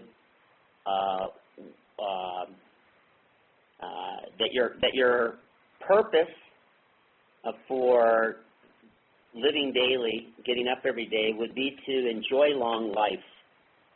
And that would come from making proper choices. You know, it's choose this day whom you shall serve, life or death. Commonly in debtor-creditor Christianity, it's blessings and cursings. Mm-hmm. And Deuteronomy. Yeah, Deuteronomy. Right. Tanakh.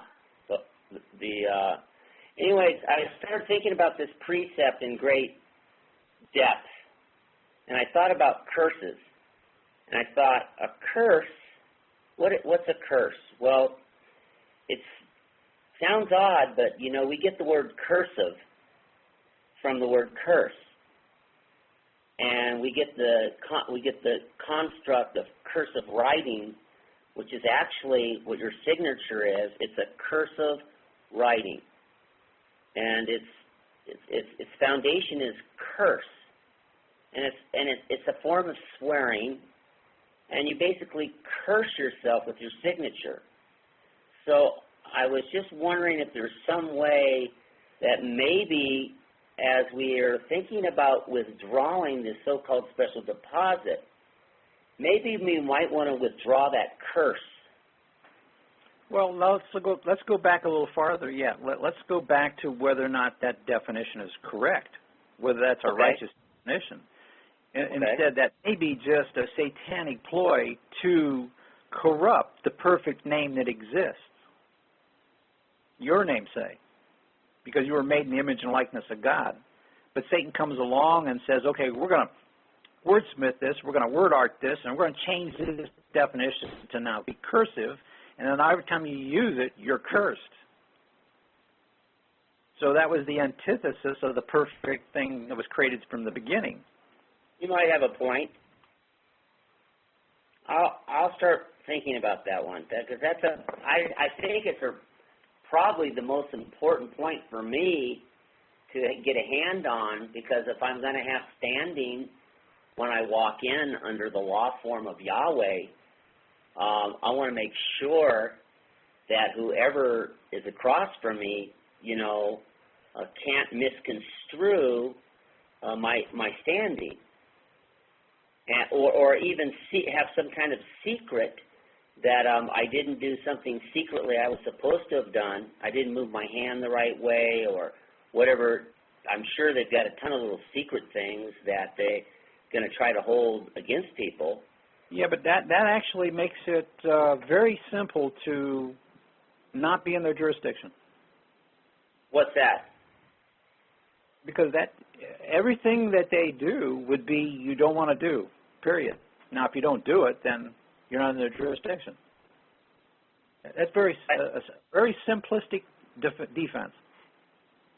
Well, I don't grant that. I don't grant anything that you say.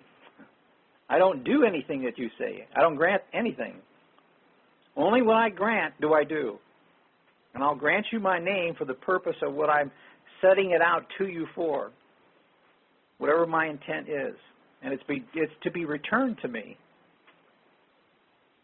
But it seems like you almost have to write a script into your pleading that states that if they want to try to remove your standing and they push it like, you know, what is your name, or sit down, stand up, or whatever the monkey see, monkey do, whatever they're trying to get you to do, if you put they're trying to get you onto their game plan and argue their merits, and when you do, you traversed into the case.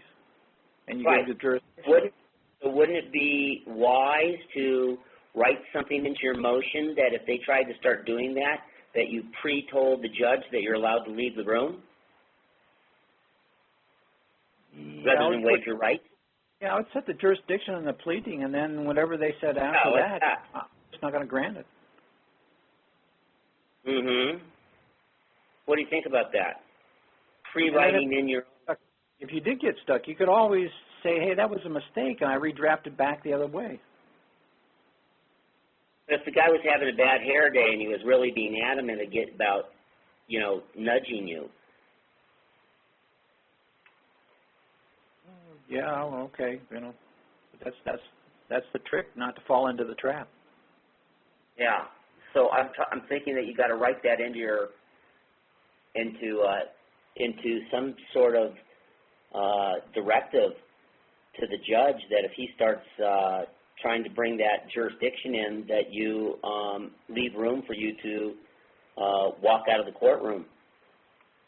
Well, you can very well limit it to the 3-strike rule, and if they continue on, then you dishonor the court. Did you ever meditate upon the origin of law, Christian? A lot of times. There's only one lawgiver. I mean, you know that area about, choose this day whom you shall serve, and we look at the blessings and cursings, and we see that the cursings are 4 times the amount of the blessings, and that was, basically in actual Hebrew language, they basically would receive favor or disfavor. Then all of a sudden, there's this, period in time where judges start coming in, and then there's penalties, right? Yeah, principal plus 3. There's your 4. So equity, fairness, and justice, it's not going to just be in court that we have equity. It's going to even be out in our life, in our daily relationships, is it not? 24/7. We have law and equity running hand in hand. So when we get in an area that we have to make a choice between those two, law or equity, is there a time when we would choose law? Well, it depends whether that law was their law or God's law. Well, we're hoping that it's Yahweh's law, God's law. Because obviously the at-law side is not God's law. At-law meaning they're made-up, man-made codes? Statutes and codes, yeah. All based on commerce, which is unjust weights and measures. Okay, so then it would really never pay to go into. The reason why I'm asking is I heard some there is people, no adequate remedy at law. Well, a lot of the people tonight were pressing you for remedies at law. You can't get a remedy at law, period. There's no money. I think we've made that point, established that in the past. But now I don't know whether or not that's soaked in, because that's why there's no adequate remedy at law. Yeah, and you can't bring that truth up in that fiction realm, because that's you'd be breaching. How do we look at buying groceries with equity? Well, we see we're so box thinking with our brainwashing and social conditioning that we think the clock runs clockwise when actually it's running counterclockwise. We're doing everything backwards and we don't know. We think it's right. It's not right. Okay, well, help me, because I really want help in that area. I think I have a problem with. I really want equity. I want to be under Yahweh's law. I want to exercise it, embrace it. Well, here's the simple. Everything that you do in commerce today is a sin. Period. I believe it, but how do you? Generate a profit. Use Federal Reserve notes, use credit, use anything on that public side to buy it with, and you just did sin. Okay, well, can you give me an example, please? Any kind of negotiable debt instrument that you use for a purchase for any kind of goods and service in that realm, when you're trying to do a profit, credit cards, write a check. When you do all these things for that, then you're actually increasing the debt, and when you increase this in. Okay, so can you take a daily thing like going to the store and buying groceries and see how we could do that in equity? Well, yes, you can do that, but you have to make it run backwards from what everybody thinks it is, which is really running clockwise, running forward. But it's flip-flopped. So what you think that you know is really wrong, and you need to be doing it backwards. And if you thought the other direction, you would probably 99% of the time probably be in the will of God. So you can't do debt any longer. You can't do commerce the way it's set up under a debt system. Can't do that. Although you can come in and use credit that you're going to consume, but you're not doing a business, generating an income, and you're not effectively connected with a business or trade with the United States, and you're not taxable. Now you're not doing debt. You're just consuming. So say a man wants a field or acquire a field, and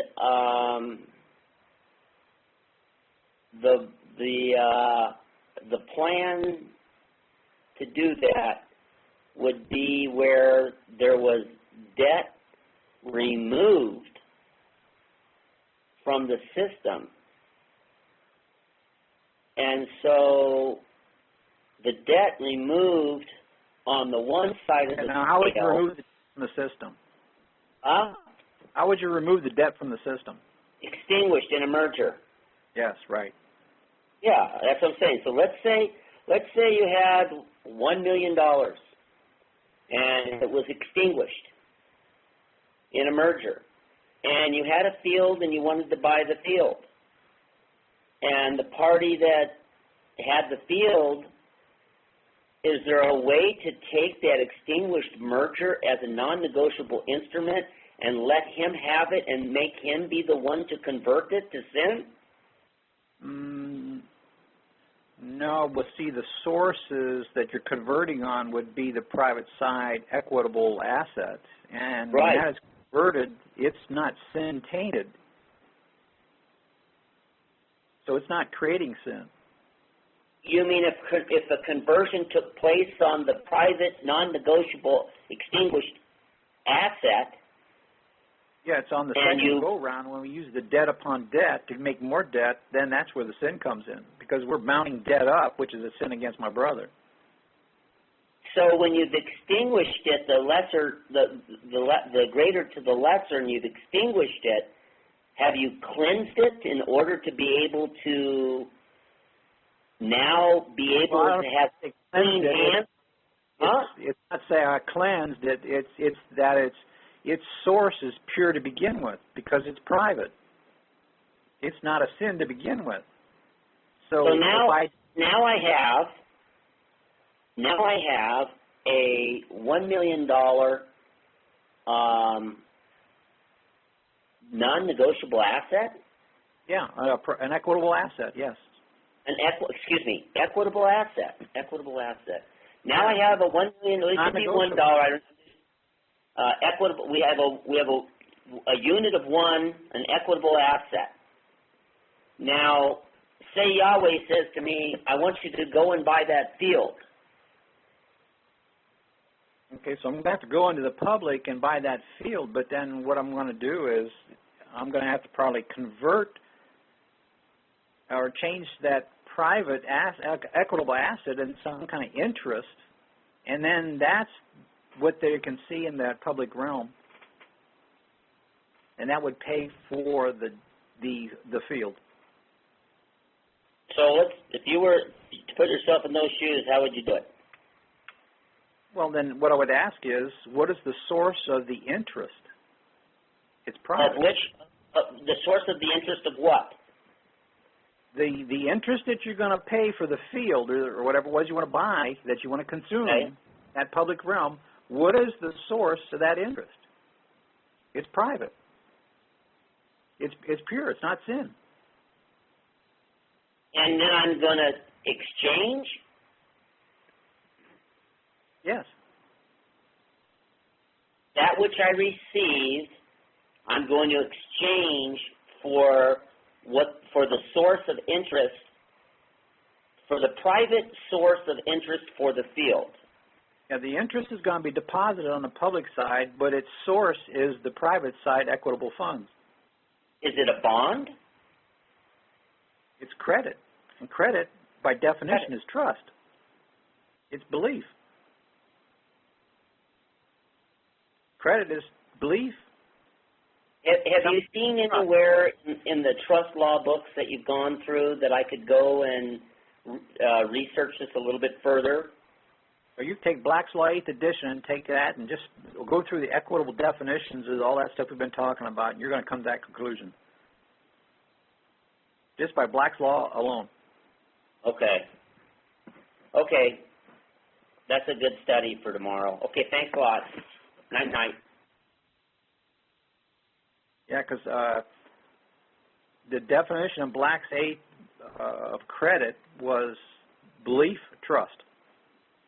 Belief and trust? No, belief, semicolon, trust. That's credit. Belief, semicolon, trust. So credit is trust, credit is belief. Trust is credit. Trust is belief. Belief is credit, belief is trust. Confidence. Faith being belief, belief being faith, confidence. Yeah, that's all in Black's Law. The reason why I ask is the United States is in big trouble. And so yes is and a lot no. of On the public side, the United States is in big trouble. On the private side, wealthy. Wealthy. America is wealthy beyond belief. Okay. If to believing that it's bankrupt and we're broke. Definition of insolvency is that you cease paying your debts even though you have the assets to pay them. Definition of insolvency is that you ceased paying your debts even though you have the assets to pay them. The definition of insolvency is that you ceased paying your debts even though you have the assets to pay them. Get the point? Bankruptcy? That's the definition of insolvency. And what's bankruptcy? Same thing. That makes you bankrupt when you go insolvent. So 1933, were we bankrupt or were we insolvent? You went insolvent first because you stopped paying your debts even though you had the assets, and then you are in bankruptcy. The so insolvency preceded bankruptcy? Yes, you have to stop paying your debts because either you can't or you just willfully stop paying your debts even though you have the assets. Well, this country has the assets, but everybody's being tricked to believe that there are no assets to pay any of the debts because we're using debt as the credit to pay the debt instead of we're using the assets. It's all a smoke job. We're being conned, people. So let's look at the biggest con job of all, and that is these mortgage-backed securities. They're going to extract about $5 trillion of credit debt out of the American people in the next 8 months. Yes, instead of hitting the private side assets and just terminating all the debt. So how do we take that rather than let them take that? The problem is nobody knows what's really going on to achieve the age of majority by knowing what they can do instead of this debtor-creditor fiction lie stuff. They don't know they can merge the title and extinguish the debt and get a hold of the real private side where the equitable asset is. They're all infants. We're not at the age of majority to be able to choose to act under a general deposit or a special deposit. So can that be done on a moment-to-moment basis? Yes. So if I run into a situation where I'm faced at declaring that I'm at the age of majority as I face a judge, or I face any man in the commerce world, what would be the trust language, the words that we need to express that statement would be clear? Well, we could make a statement in writing, but then can we act appropriately and administer the trust without recontracting over top of our trust and changing the indenture by our action? Right, okay, I follow you. So, but what would be the words I could use? What would be the trust language words that would come from my mouth that would be my bond to show that I had come of the age of majority? Because coming to the age of majority is going to be stating that you've come to that place, correct? Well, I want to extinguish all my public debts with my equitable assets. And I'm going to do that through merging titles and trust. And that's age of majority. But you've got to realize everything they're hitting you with is an offer for a debt. And that's what you got to do, extinguish it. Instead of using the debt instruments to mount debt instruments up, and then we got double debt and more sin on top of it, and that's why we've got problems in this world today, not just this country. Okay. Can we, just in finishing, is there any way we can go back in a complete circle to the beginning thing about the signature and the age of majority and draw a caveat, or whatever you want to call it? I mean, we're comporting so much stuff to a signature, and then it comes out to the expression of this being at this age of majority to extinguish. And aren't we going to extinguish the thing that our signature got us in trouble for? No, there's no limit to the assets that your signature can generate.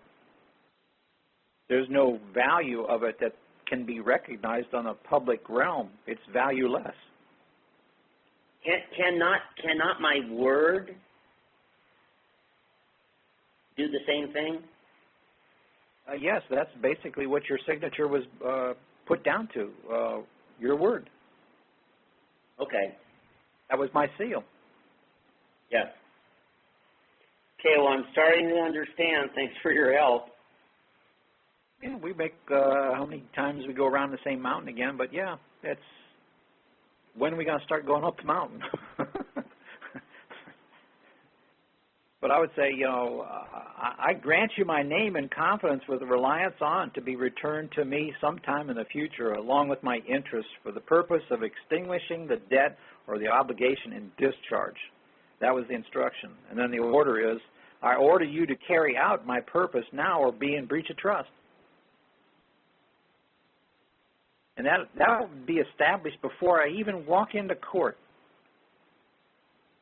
Because I'm going to walk into court to make sure that that has been done. If it hasn't been done, then I'm going to give them an opportunity to cure right then and there, or else they're going to be in breach. And I'll be enforcing a breach of trust from there.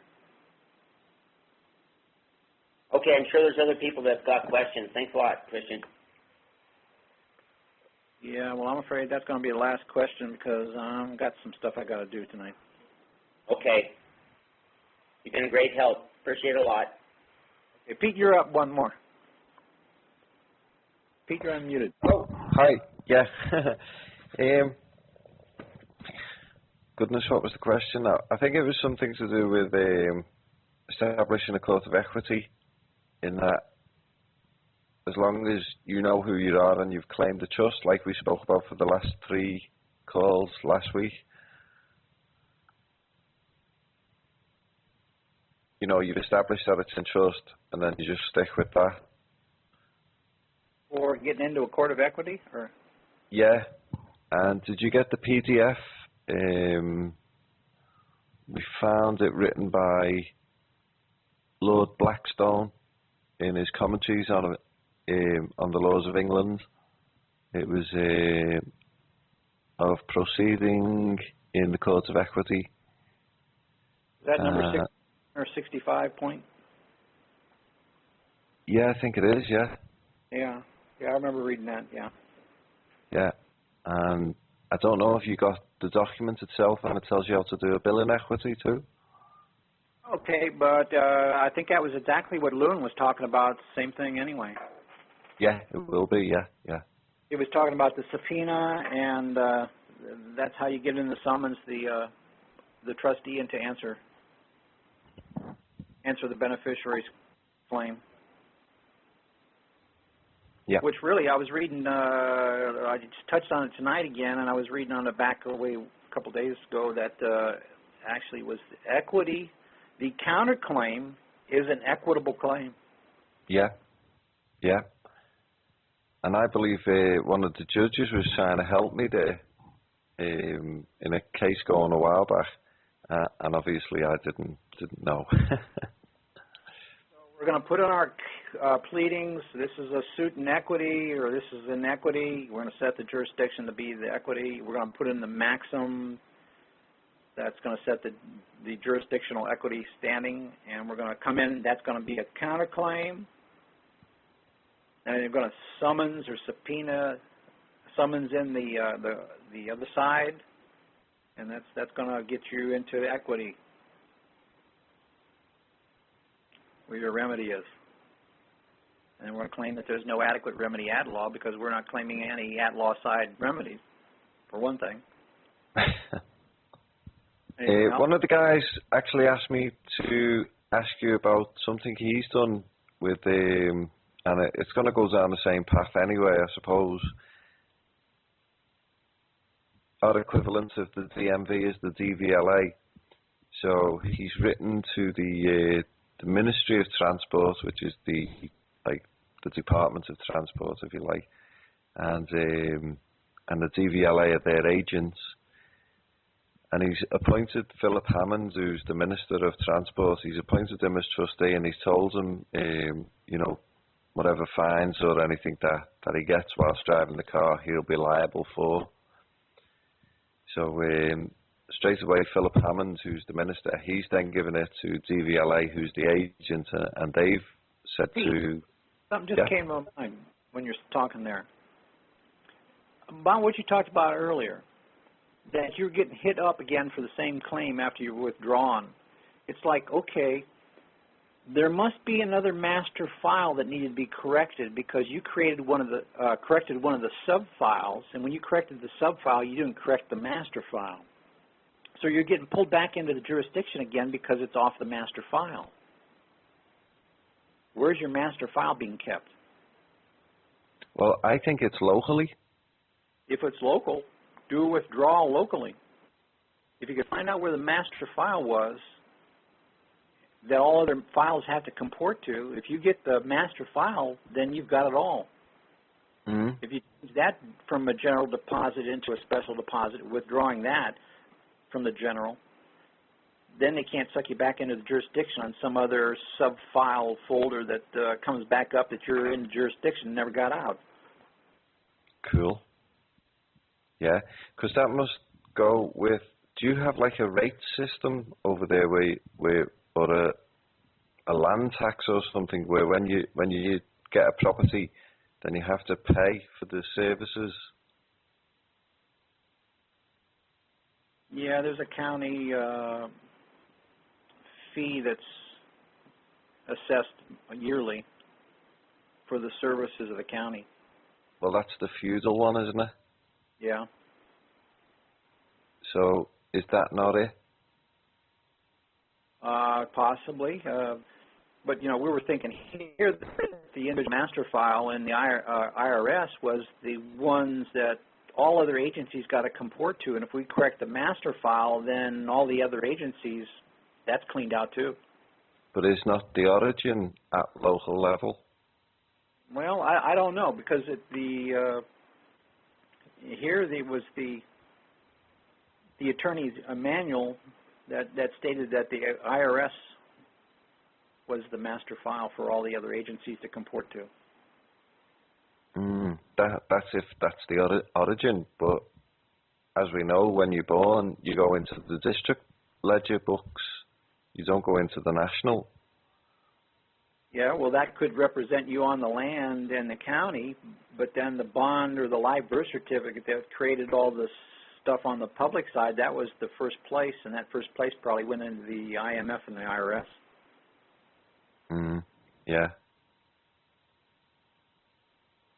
Because that attorney's manual under 6.010 said that the IMF and the IRS that was the master file that all the other agencies got to comport to. So that probably, I would think, has got to be the starting point. If you corrected that master file, then all those other agencies, they can't recognize it. It's got to match that. And now you've established who they work for. So I don't know if there's something similar over, and maybe, it's, like you said, maybe it's in a county there or something of that way. But it's got to be a master file where all the other agencies got to draw from. And if you correct the master file, then that gets all the other agencies, just like pulling the root out of the tree. And you got all the issues, the leaves. Get rid of all of them, one yank, one withdrawal. And it sounds like that's what happened with you, that you did it in one file, but that wasn't the master file. And then they went and checked with the master file where you're still listed as being in there, and then you're back in the system again. So it's not local then? Because I've done it locally. Local? Okay. I would say it's probably someplace else then. Cool. I know exactly where it is now. It's in the government offices at the Inner Temple in the Inns of Court. Okay. Yep. We'll do a withdrawal with that one and take that one into this court action and tell them, hey, it's been withdrawn. It's been merged. I'll give it a shot. Yep. Now, I'll send pretty much the... Sorry? Now back on the other thing. Oh, yeah. Well, if this comes off, he'll just do what I'm going to do. But what he done was, he wrote to the minister, and the minister has then given it to DVLA, who are the agents, and they've written to my friend there, and they've said, we're not answering any more on this topic. Does it give a reason why? No. Well, tell me the duty aware of. responsibility to answer. You got to give me a reason. You just can't clam up. He did read me the letter. Conclusions based on law. What is it, the law that you're standing on that says you can't answer? Be interesting to see what they said. Maybe they say, well, we're not the right agency or something. I don't know. We can't do what you ask. Well, why not? Okay, I'll get right on it because he's chomping at the bit to get it sorted out, like. And I'll get back to you with his results. Yeah, it's like you can't just say something, an NOI, without it being an SOI attached to it, or else a conclusory pleading. Yeah. That could be a default right there. You've never mentioned DIB hearings recently? Yeah, we're working on establishing our own DIB hearings. Nice. So we don't have to go into their DIB hearings. So continue on. Anything else? No, I think that's it. But everyone's really excited in England about what's going on. You know, they're seeing the validity in this. And they're starting to get results. One guy who's just joined the group there, he done some stuff. He'd been listening to your audios, and he took the instrument and he turned it into a bearer form instrument, non-negotiable special deposit, returned it, and he's never heard anything back in 6 months. That was for 30,000. Okay. Anybody else got a report? Good report? Yeah, bring them on. Yeah, it's just the time. You know, it's like getting up at 3 o'clock in the morning. Doesn't gel well with English. Especially as it's habitual, you know, because you're just so goddamn compelling. But they do listen to the audios, and you know, I'll give them that much. Well, tell them if they come on, I'll send them some tea and crumpets. We've got plenty. I will. I'll mention that you put the call out for some of the gang to get on then. Yeah, I'd like to hear some of it had some successes. Yeah, what maybe some of the details are. Yeah. Sure. Okay, Christian. Thanks very much. Okay. Thanks, Pete. Yeah. Take care. All right.